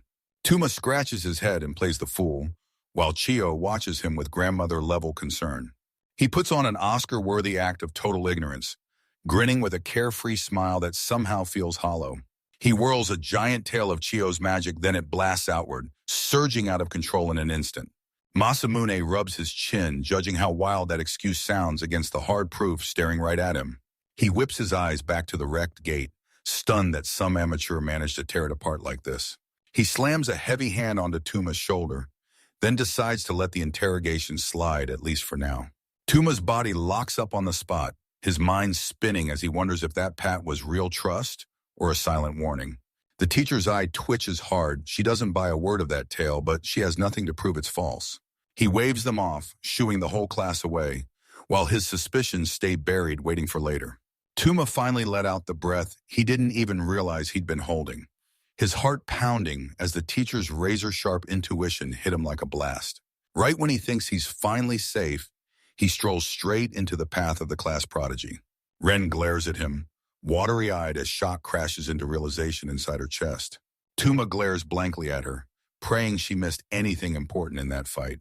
She stormed right past him, grumbling that the explosion wasn't nearly as mind-blowing as it had looked. Tuma's jaw hits the floor, furious that the move he used to save his life is getting called mediocre. He stands there blinking like he can't believe his eyes, totally thrown off by her sudden, aggressive attitude swing. Out of nowhere, she whips around and lunges straight at him, crashing through his personal space. Tears poured down her face as her composure completely crumbled before the class clown. She grips her chest, stunned out of her mind by the brutal power gap she just witnessed. Tuma decides the sobbing girl isn't his problem and immediately bolts like it's over his head. He sprints straight for the exit, desperate to rip himself out of the chaos before it swallows him whole. He slams to a stop, eyes locking on his elderly partner, waiting for him by the rubble. Shio sinks into a deep bow, silently paying her respect, then the moment hits him so hard he's totally caught off guard. Shio bursts out with a heartfelt thank you, and Tuma freezes completely stunned by how sudden it hits him. She snaps open the truth while she was out cold. She still slipped into a dream and reunited with her long-lost parents. In that dream, she finally snagged the chance to talk to them again after all these years. Tuma blushes hard, insisting that their whole partnership was nothing more than a lucky accident. But Chio swears it was fate, then smiles and tells him she's honestly glad he ended up being her partner. She still remembers him, sweeping her up into his arms, one act of kindness she'll never, ever forget. With fierce eyes blazing, she swears that it was him, he's the only reason she could even stand up and fight. Then she leans in with a sly grin and dares him, could he really have dealt with that whole mess all by himself? She flashes a tear-bright smile and thanks him for helping her feel even closer to her parents' memory. Tuma's sweating buckets, totally rattled, as she blurts out non-stop apologies for keeping him waiting. Tuma gives an awkward little wave goodbye while Chio chokes back tears, thanking him over and over and swearing she'll see him again at school. But the emotional chaos doesn't end there. Katori gets caught wiping away a tear of her own. Chio thrusts a handkerchief into her hands, and the S-rank prodigy can only squeak out, "Thank you." Tuma watches from afar thinking, we're so lucky to have people who genuinely care. He can't stop a sharp wave of jealousy from hitting him. People with families have someone out there who worries about their safety. But that spark of doubt gets crushed fast. Fierce determination hardens his face as he commits to his own path. He's dead sure that out there in the world is the one place he can finally call home. While another student gapes at the dungeon's beauty, Tuma stands there, drowning in his own dark thoughts. He scoffs at all the feels, brushing the whole emotional spectacle off as total nonsense. Meanwhile, Chio steadies the humbled S-rank prodigy, and for a split second, two fierce women share a quiet, heartfelt moment that cuts straight to the core. Katori is left totally stunned, like his emotions just got yanked up and down on a wild roller coaster. After their brutal training, chaos finally fades out. The students bolt out of the grounds and head straight for home. Tuma drops into a train seat, absolutely wiped out from everything that went down today. After all that adrenaline finally burns out, he collapses back and lets out one huge bone-deep yawn. Shio's heartfelt gratitude keeps echoing in his head like a rare spark of real connection. Then it all slams back Katori's cold, dismissive remark and that instructor's suspicious stare locking onto him. He stretches out, finally buying the truth after all that chaos. Nobody could have possibly pinned him down. The train doors grind open, and his peaceful ride home is about to get ripped apart. He eavesdrops and hears Katori blaring praise for the Messiah's gear, like he just saved it straight from that viral stream. That guy's a hardcore fanboy, totally starstruck by the mystery hero's legendary speed. Tuma blinks hard, snapping out of his spiraling panic as the public train's reality crashes in. Two commuters are posted nearby, whispering nothing, gossiping at full volume about this mysterious Messiah. The news just dragged into the spotlight. Tuma just stares deadpan as they argue, are we looking at a real hero or a top-tier cosplayer putting on the greatest show ever? The strangers blurt out that the global servers are crashing from the traffic, totally clueless that the very person behind it is sitting right there. Tuma props his chin on his hand and realizes the wild internet rumors aren't noise at all. They're the perfect cover. The afternoon sky slides past as his time runs out. He's still on the run, still hiding his power, and that brutal, stressful day finally collapses into silence. He stands alone on the platform at last, soaking up a rare, quiet breath far from the exploding golems and the crying prodigies. He tells himself that all these copycat claims and fake theories will somehow blur the danger and keep him from getting exposed. Right in the middle of his calm commute, a jarring notification explodes from his pocket, vibrating like it's screaming for his attention. The screen suddenly flares to life, bam, with a direct message from a contact called Snake. The note is short and to the point, Every time he's got a free minute, he slides in a request like, "Can you do me a favor?" Tuma shot an eyebrow up, already sensing the kind of trouble his broker had dragged his way this time. He fires off a reply right away, relieved to snag a moment of distraction from his whole academic grind. The casual chat instantly turns wild when Snake blurts the errand's location in SS-ranked dungeon called Hell Heaven. Tuma tilts his head up, eyes locked as he weighs the danger of an SS rank zone against the sheer boredom gnawing at him.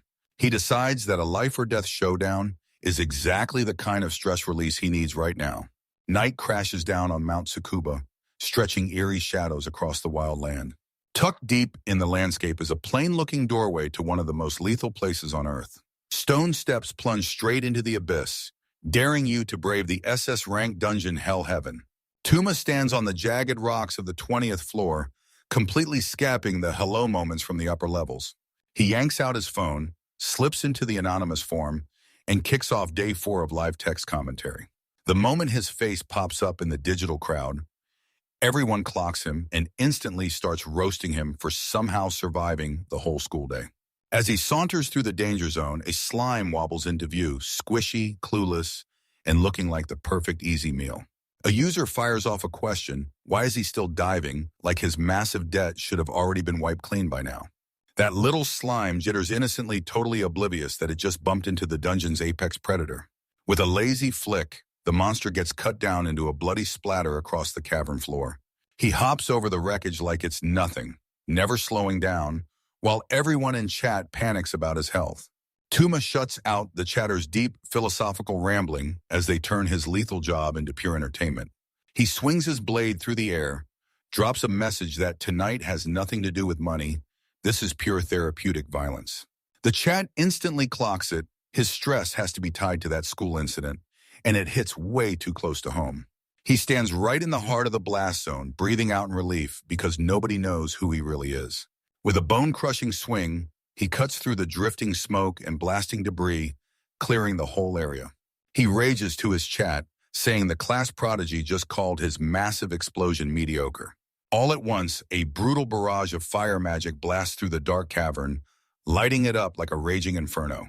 Ice shards explode against the walls, and it screams one thing: he's not the only hunter stalking tonight. A slime monster gets vaporized on the spot right in the blast zone as a brand new arrival barges in. They're calling it out. This total chaos isn't random at all. It's the perfect smokescreen for his secret moves. Tuma freezes in place, staring as the dungeon suddenly feels way too packed for comfort. He touches down without a sound, and the second he hears the familiar chaos nearby, his focus locks on it. His eyes snap wide when the chat drops the news, and it's the kind of development that screams disaster. They said the streamer girl he saved yesterday is live right now, on air, and pulling in viewers. Tuma loses it. She can't even process that she's about to plunge into an SS rank zone right after barely surviving an A rank. He glares into the abyss, wondering if that girl's flirting with death or if she straight up has zero survival instincts. Elsewhere, Satsuka rips into the empty air with a furious scream, burning with frustration that there's nothing to work with. Her drone whirs as she spirals into a full tantrum, yelling that there isn't a single monster anywhere in sight. Even after that near-death scare, she's right back at it, chasing views with reckless, unstoppable drive. She hurls a kick at a rock, rage bubbling up because that terrifying dungeon is bone dry. No monsters, no treasure, nothing. Tuma lurks in the shadows, realizing he just accidentally cleared a path right in front of her. She rages about false advertising, screaming that this death trap is supposed to kill her and it's failing hard. She goes back and forth with fire her chat, and they just sit there grinning, so entertained by her meltdown that the actual exploration barely gets a second glance. She checks the official database, and the truth hits hard: this dungeon barely has any records at all. She tosses her head, smirks, and declares that the silence in the details is the ultimate proof that she's in a class of her own. She tells him the authorities can only guess how deadly the threat is by looking at the readings from outside the manor. She brushes off the official rankings and calls them out, saying they measure death rates, not real difficulty. Most explorers don't just dive blind, they chase clear requests and lock onto bounties that steer every plunge. But this place isn't like the others. It's tagged only as a Mona anomaly, with 0 targets listed. She lets out a laugh, and her chat jokes that some secret hero is clearing a path for her.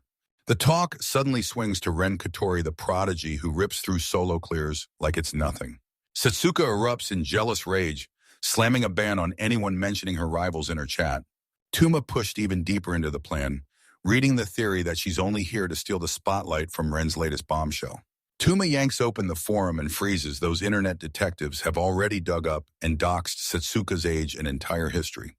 He winces at how brutally efficient the identification squad is. Thankfully, they haven't set their eyes on him yet. The chat keeps needling him about his broker, Snake, and starts grilling him why on earth is he heading into some super remote mountain nobody even visits. Tuma strides through the cavern, scanning the comments that practically shout, "Saving the same person twice is just begging for disaster." A split screen slams into view, flashing the disaster about to hit, and the chat is laughing in his face, gloating that he and the streamer are trapped in the same zone. His face drains of color as he realizes the universe is teaming up to shatter his anonymity. He catches sight of a familiar face on the horizon, and his whole body locks up like he's been hit with instant shock. A massive sound effect blasts through the air the moment his presence gets detected by the one person he was desperately trying to dodge. Satsuka whips around, and her eyes pin him instantly like a predator spotting its next meal. Tuma lets out a breath, eyes widening as she clocks him instantly, the video guy, even though he's doing everything he can to vanish. He tries to act clueless, but she explodes screaming an insult because that mountain hag jab someone tossed into the chat has her fuming. She jabs her finger at him and unleashes a storm of ice magic, freezing his escape route in its tracks. Her face snaps to shock when he slips past the first flurry like it's nothing, not even a sweat breaking. Rage crashes through her as she screams furious he'd actually bolt just to run from a celebrity. Suddenly, sharp bicycles burst out of the ground, and the cave floor turns into a deadly obstacle maze in seconds. The live stream chat goes wild. People are screaming for the Messiah while tearing into the mountain hag. Satsuka launches into a full chase, roaring that he's her property now, just so she can rake in the views. She whirls her staff and hurls a burst of magic straight at his retreating back. A blast of energy rips through the air, scorching past him by mere inches as he twists and darts through the land. Tuma bolts for his life, horrified because she treats a human being like nothing but content. He snaps at his own chat, realizing they've set him up for this encounter just to watch the chaos unfold. Satsuka clenched her teeth, stunned as her acceleration magic still couldn't catch him. Sweat drips down her brow as she realizes this amateur moves faster than every B-rank explorer she's ever known. Desperate to shut the distance, she leaps into the air and slams forward for a mid-air intercept. She whips her weapon around like she doesn't care what it takes, pushing him back just to make him finally talk. She drops in with a dramatic flourish, then slams an expanding burst of magic straight into his path, cutting off every step. Ice shards crash down around her, snapping into a deadly cage meant to trap the elusive hero. She tightens her focus, setting up her signature move like a promise, eyes blazing with pure gratitude and a savage competitive fury. She slams her name technique down on him, pure chaos in the form of a brutal storm of wind and straight-up blunt force. Tuma stared up at the attack crashing down with a deadpan look, totally unmoved by all that flashy spectacle. Tuma snaps an arm up, swatting the incoming gale aside with the kind of casual calm that makes it look effortless. He whips his blade through the air with a heavy sigh, grumbling that this tantrum is starting to feel like a real drag. A giant slab of ice slammed toward him, trying to freeze the life right out of him on the spot. With a lazy flick of his wrist, he split the projectile clean in half before it even had a chance to reach him. The shockwave crashed past him harmlessly, and the drone camera caught him, shrug it off like it was nothing. The live chat completely freaks out. How is he parrying magic with nothing but raw steel? Satsuka skids backward, her confidence crumbling as she realizes her deadliest moves just won't work. Her eyes clamp shut with desperation, and she refuses to let that content slip away without a fight. Tuma stands in the middle of the ice shards, staring down at the streamer with the cold disappointment of a parent who's seen it all. He tells her to calm down, slams the truth into her.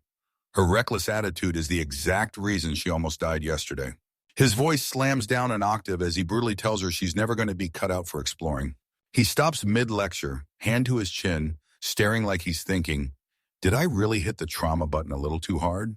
Satsuka totally shrugs off the advice, plants her feet, and raises her staff high, then unleashes a spell so brutally overpowered it feels like it's screaming, "Done playing." She whips the weapon downward, dead set on making him finally feel just how strong she is. Tuma freezes for a second, totally stunned she's not backing down. She's turning the violence up instead of hearing reason. She shrieks the name of her technique and unleashes a spinning tornado of wind, built to tear anything in its path to pieces. Magic detonates with brutal force, blasting the cavern into a raging blender of compressed air. Tuma stiffens, realizing he can't keep things nice anymore. This maniac demands a fight.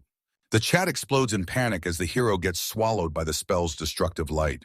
Tuma shouts from inside the storm, yelling, "So you're really trying to kill a human just for views?" Setsuka doesn't say a word. Her face contorts in pure panic as she shoves every last drop of mana into the attack. She unleashes a furious storm of wind strikes, carving the air into 1,000 invisible blades. Tuma huffs through his nose and finally decides it's time to stop throwing punches at the bag. His sword turns into a blur, snapping aside invisible strikes with insane pinpoint precision. His face tightens. His patience for this little spar snaps cleanly to zero. He's planted in the heart of the chaos, unscathed like her strongest attacks can't even scratch him. Sasuke panted hard, her mana drained dry, and her pride shattered all at once by his brutal defense. Tuma clicks his blade back into the sheath and tells her again to calm down before she gets hurt. Frustration burns through her eyes as she realizes just how huge the skill gap between them really is. He twists the knife, making it crystal clear that her slip-ups are exactly what pushed her so close to becoming Minotaur Chow. Far away from the dungeon, a woman huddles over a live stream, her heart weighing her down with every second. She slumps against the wall and snaps out under her breath that her sister just can't hack this life. Her eyes narrowed hard, and she knew this reckless route could only end in an early grave.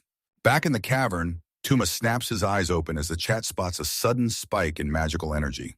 He reacts on pure instinct, firing off a defensive wind technique to shut down the storm charging toward him. He scrambles backward, shouting in pure disbelief that she's actually blasting lethal magic straight at a human being. A razor-thin burst of compressed wind tore through the exact spot where he'd been standing, caught midair by the drone. Setsuka charges in, her staff blazing, and she rips up the ground to slam him into place. Even the drone seems to flinch as the chat explodes, screaming that she's gone way too far with this content. She shrugs off every warning and stands right in the middle of the chaos, like a mage determined to never go down. She snaps her tongue in frustration because her crushing firepower still refuses to land the finishing blow. Dust drifts over the shattered land, and the sheer magnitude of her destructive tantrum slams into view. Her eyes blow wide with real shock as her target disappears right out of the blast zone. Tuma's perched up on a high ledge, perfectly unscathed, staring down at her with sharp, simmering annoyance. He lets out a heavy sigh because dealing with a content-obsessed streamer is way more exhausting than battling monsters. He glares at her like he's about to slam her with a brutal truth about what their profession really demands. The warning from her sister keeps echoing in her head, daring her to finally prove she deserves her place. Tuma whips his blade through the air, demanding to know why she's hell-bent on spilling blood today. His eyes clamp shut with focus as he fires off his weapon's one-of-a-kind power, an absolute hard counter built to shut down her attack. With one clean pinpoint swing, he hacks through the leftover magical energy like it's nothing but paper. Setsuka's eyes brim with tears as her rage finally bursts out. She screams that her family has nothing to do with all of this. But the memory of her sister won't let her breathe, screaming that she must never gamble her life for pocket change. She remembers screaming back with pure desperation, clawing at the air to prove her dungeon diving wasn't just some childish hobby. Her sister snaps back with a chilling reply, forcing her to see real power and crushing despair before she dares to make her move. Tuma proves true power in this exact moment, tearing apart her strongest spell with one clean physical move. His face says nothing pure, untouchable skill, like she's staring at a wall she'll never scale. She stares, stunned out of her mind, because he just cut a spell in half with a single swing of his sword. The truth slams into her like a punch, cracking her confidence and making her doubt everything she can do. She jerks back hard, the truth hitting her. If he'd come to hurt her, she'd already be dead. She digs her heels into the wind, body shaking as she screams, utterly stunned that anyone could be that strong. A brutal projectile rips through the air, zeroing in on the very thing that's ticking him off with deadly precision. It hits with a sickening crunch, pulverizing the drone in midair before it can snap another frame. Setsuko goes stone still. Her mind scrambles as her broadcast signal suddenly cuts out. She gasps in horror as her pricey equipment crashes into the dungeon water, then goes silent forever. Her eye twitches hard, and that financial blow lands heavier than any punch she could have ever taken. She shrieks in raw agony, grieving the loss of her beloved camera drone and every view it gave her, gone in an instant. Tuma throws his fist up in triumph, landing a direct hit on the buzzing pest that was threatening to blow his anonymity wide open. The chat locks in the kill, cackling like maniacs as the screen snaps to black and the show just cuts out on a cliffhanger. Setsuko explodes, demanding answers, raging that he smashed up her property without even pausing for a second. She screams at the price tag, her voice bouncing off the cavern walls while she adds up every hit she took.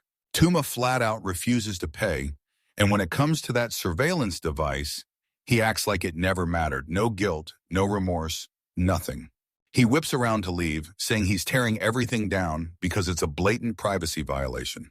He warns her if she so much as tries to aim another camera at him, he'll smash it without a second thought. Setsuko slumps in the puddle, beaten down by his stubborn logic and the brutal hit of losing her gear. She gasps outrage that he shows zero chivalry and totally ignores her for content creation. She argues that dungeon laws don't touch portrait rights, trying to talk her way out like she's got a legal trick up her sleeve. She jabs at the wreckage, accusing him like he personally tore her whole livelihood apart.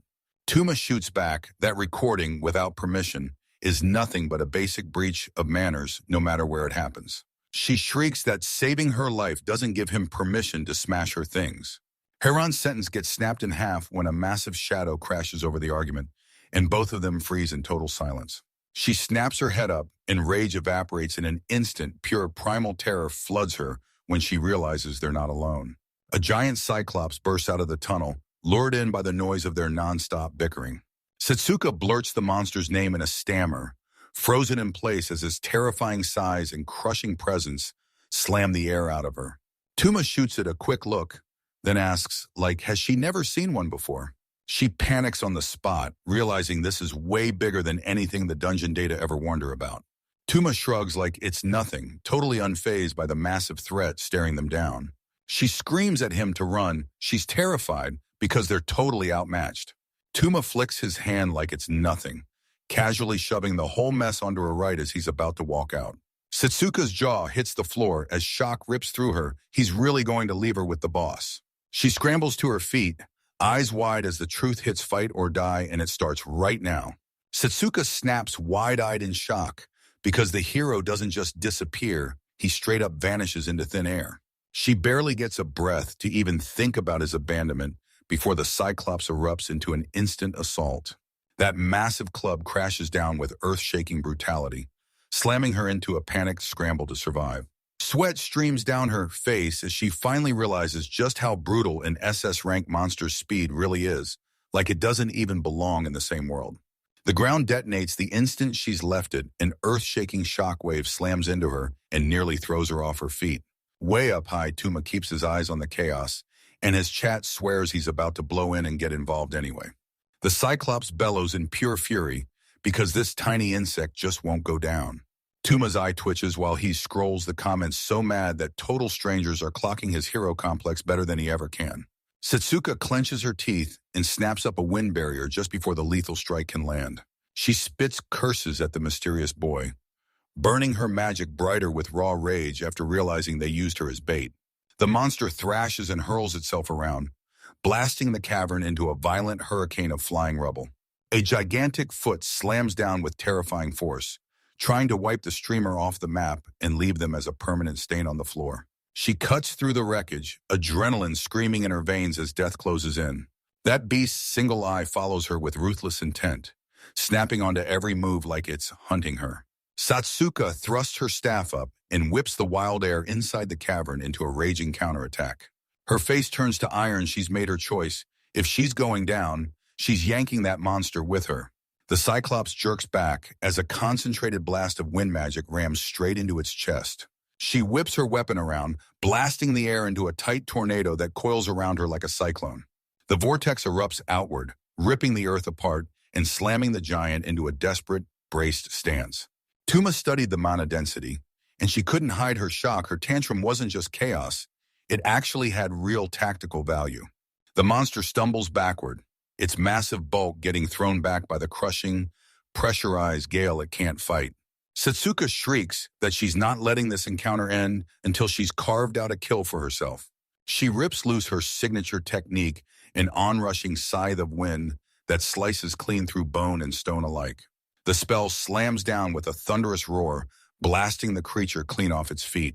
The Cyclops gets blasted skyward, completely helpless as the storm's crushing fury barrels over it. It slams into a deep crater, and the blast jars the whole dungeon floor like an earthquake. Setsuka stands tall in the dust, breath steady and heart blazing. She's convinced she wiped out the beast all by herself. Tuma smirks from the shadows, like she's letting you in on the truth she's not as hopeless as everyone thinks. He turns to go, smugly convinced she'll be fine on her own without him hovering over her like a babysitter. Setsuka whips her head around in a panic, only to realize her audience of one has already bailed and gone. She catches that faint trail of magic by the exit and snaps to the truth he didn't go far. Refusing to let him slip away, she rockets into the dark and demands answers before he can vanish. Her mind spirals, trying to make sense of the impossible swordplay she just witnessed. She clocks it instantly. He's probably her age too, but the power gap between them is so massive it feels like another universe. He didn't just shut down her magic, he wiped it out for good, carving straight through it with a blade that nullified everything. A shiver rippled down her spine as she remembered how he got her back so effortlessly before she even reacted. She clings to her sister's chilling advice, get a real job before her dreams crumble into despair. She clenches her teeth, swallows her pride, and turns everything into a stepping stone. She rips into the sky with a final blast of wind magic, screaming that he's still in debt to her for those 2 drones. The explosion rips down the corridor like a cruel little stamp on his life-saving heroics. Tuma jerks at the noise, clocking that the psycho streamer is still hot on his heels. He's sweating bullets, staring at the bill, still stunned that rescuing someone turned into a full-on damages payment. Her tantrum gets cut off the second the Cyclops snaps back, and the monster hurls a lethal surprise strike. She hurls curses at the hero for ditching her, then rips herself out of debt collection and claws her way into survival. Tuma freezes for a beat, staring as her wind barrier clings tight and refuses to break under the hit. His eyes sharpen like blades, tracking her every move as she twists the air to her will. The chat clocks it. She's siphoning ambient mana straight out of the air to crank her power way up. The cavern air turns suffocating, thick with the weight of her storm brewing right inside it. She whips the wind into motion and lands a pinpoint strike, throwing the giant's massive frame off balance in an instant. She lets out a defiant scream and blasts the monster at point-blank range, knocking it flying like it got hit by a thunderclap. That condensed wind turns into a brutal solid wall, smashing into the beast with earth-shaking force. Tuma just stares, mildly shocked, because he's actually impressed she really does have some teeth. Her eyes blaze with pure desperation as she shoves every last drop of mana into the spell, like she'll burn out before she lets it fail. A brutal blast of compressed air detonates through the dungeon, smashing the walls and blasting the path clear in a heartbeat. Setsuka gasps for air, saliva and sweat dripping down her face after she pushed herself to the brink. The Cyclops slams into the far wall, and the crushing gale finally cuts him down to silence. Tuma nods with a grin, clocking that she shoved the threat back single-handedly. He spins to walk away, but a sudden gust rips through the air and makes him freeze mid-step. He whips his head back and spots the air spiraling around her as she teeters on the edge of exhaustion. Setsuka stands in the hush, sobbing her heart out, her whole body shaking like death's brush just touched her skin. Setsuka whips her gaze all over the place, panicking, barking questions as she tries to figure out where her target just vanished. She rockets through the cavern, yelling that he has to pay up for the 2 drones he just smashed. Her gaze snaps to the slow fading ribbon of magical light, like someone left a secret trail of breadcrumbs just for her. She lunges after the glow like a bloodhound, blazing with pure financial rage. Tuma exhales in pure relief, yanks out his phone, and confirms the loud streamer got completely thrown off the trail. He admits he cast a decoy spell on purpose, just to lure her into chasing a ghost. And just like that, the chat calls it out. She's the very girl he saved, and now she's on the hunt for him. Tuma grumbles through her teeth She didn't even have the decency to say a simple thank you after he saved her life. Right in the middle of his pity party, a user barges in and blares the warning things have exploded way past control. A message hits him and tells him the whole world's explorers are gearing up to hunt down who he really is. Tuma freezes on the spot, his thoughts sparking and stalling the moment the global manhunt gets mentioned. He drops to his knees and wails like his dream of a quiet life is falling apart right in front of him. Anonymous users don't even flinch. They throw out zero sympathy and say straight up, this was bound to happen. They cackle with excitement finally. Their favorite toy is in a real-life bind. A user shoots up a digital hand and drops a wild, radical idea to wipe out the problem for good. The user snaps that if the fire's already blazing, there's no point in hiding the smoke anymore. Two musters face the screen, then panic hit hard as they tried to crack the arsonist metaphor. Another user hammers the point home. The controversy is too massive to just snuff out or pretend it isn't there. They tell him to drop the sprint and rewrite the whole story from the ground up. Right now, everyone's laser focused on figuring out who that mysterious boy really is and what god-tier gear he's hiding. Even the Explorer Association is ripping the country open just to hunt him down. The chat is basically begging to drop a metaphorical bomb and blow the system wide open. Tuma snaps his eyes open, stunned what kind of explosion could possibly save him right now. He suggests live streaming himself doing a solo run of Babel, the hardest dungeon in all of Japan. Tuma's expression snaps dead blank, staring in disbelief at the absolute madness of that suggestion. The chat all agrees because that association hasn't even begun to peel back what's hiding in that tower. Users start teaming up to fling the rumor everywhere, practically itching to watch the chaos explode. Tuma wildly flails his hands, panicking as he tries to slam the brakes on the runaway train he just jumped onto. Digital avatars locked eyes with him in dead silence, and you could tell their choice was already set in stone. He bursts out that streaming from Babel puts everyone in danger, but his warning crashes on deaf ears. The chat explodes into cheers, roasting him for that cheeky version of himself from 3 years back. One user wipes away a fake tear and insists right to everyone's face that his wild scheme is secretly for his own protection. They throw out a rhetorical question like, so who's the real threat to his peaceful life? And it lands hard. Tuma clicks with the answer, oh, they mean the Explorer Association, but it still feels like he's the punchline to some terrible joke. The association runs the dungeon world with iron control, basically the dungeon's own police force. Back when dungeons weren't entertainment yet, they were pure terror, so brutal they reshaped humanity forever. In those wild early days, magical corruption swallowed countless lives, while some souls got lost in the wrong places by pure accident. They formed the association to slam order into that chaos and keep the awakened population under control. In just 100 years, they stormed into everyday life and became impossible to escape, woven so deep into society that the whole world runs on them. Tuma blurts out a textbook definition and fires off the question, why does this history lesson matter to him right now? The chat spills this hard truth that associations' priorities slam dungeon data way higher than human rights or even basic privacy. They're not letting up on hunting that kid for S-rank gear unless he hands them something even better. They're going to sweet-talk them with a free guide to the still unmapped Babel dungeon like a bribe wrapped in a grin. By broadcasting the run, he twists the association's leash, making them watch instead of snatching him. And that move lures even the top explorers running toward the tower, whipping the whole place into a chaotic smokescreen. The chat points out something scary. Babel is a fortress, and normally only an entire army can crack it. Tuma slumps, realizing his anonymous allies have fully outplayed him. He stands at the foot of Babel, staring up as the massive tower towers over him like a looming tombstone. His eye tracks the strange shape, and his resolve locks in, ready to face whatever madness comes next. He takes a deep breath and braces himself to become the world's most stubborn streamer. He plops down and fires off a final complaint, furious that they're using him for entertainment. The chat fires back with zero shame, begging for his coordinates so they can dodge the blast and not get caught. Tuma rockets down the entrance ramp, grumbling that he hates every single last one of them. A brutal screeching roar tears through the darkness, and just like that, the show explodes into life.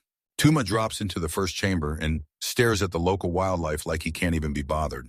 A giant goblin with one merciless eye pins him in place, the eye twitching like it's hungry for pain. It tightens its muscles, ready to blast forward in a brutal high-speed attack. The beast rockets toward him with arms flung wide, ready to rip him limb from limb. Tuma's eyes narrow as he tracks the attack's path with the same bored certainty he's seen it 100 times. The monster thrashes at everything, but Tuma is already slicing in, moving fast to take it apart. The Cyclops swings a thunderous punch, but Tuma just plants his feet and meets it with insulting calm.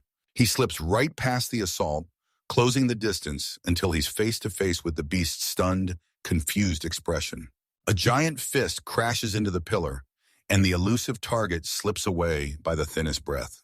The monster's eye snaps wide with shock, realizing the prey it was stalking has vanished from right in front of it. Tuma grins, and in a blink, his face flips from bored student to full-on apex predator.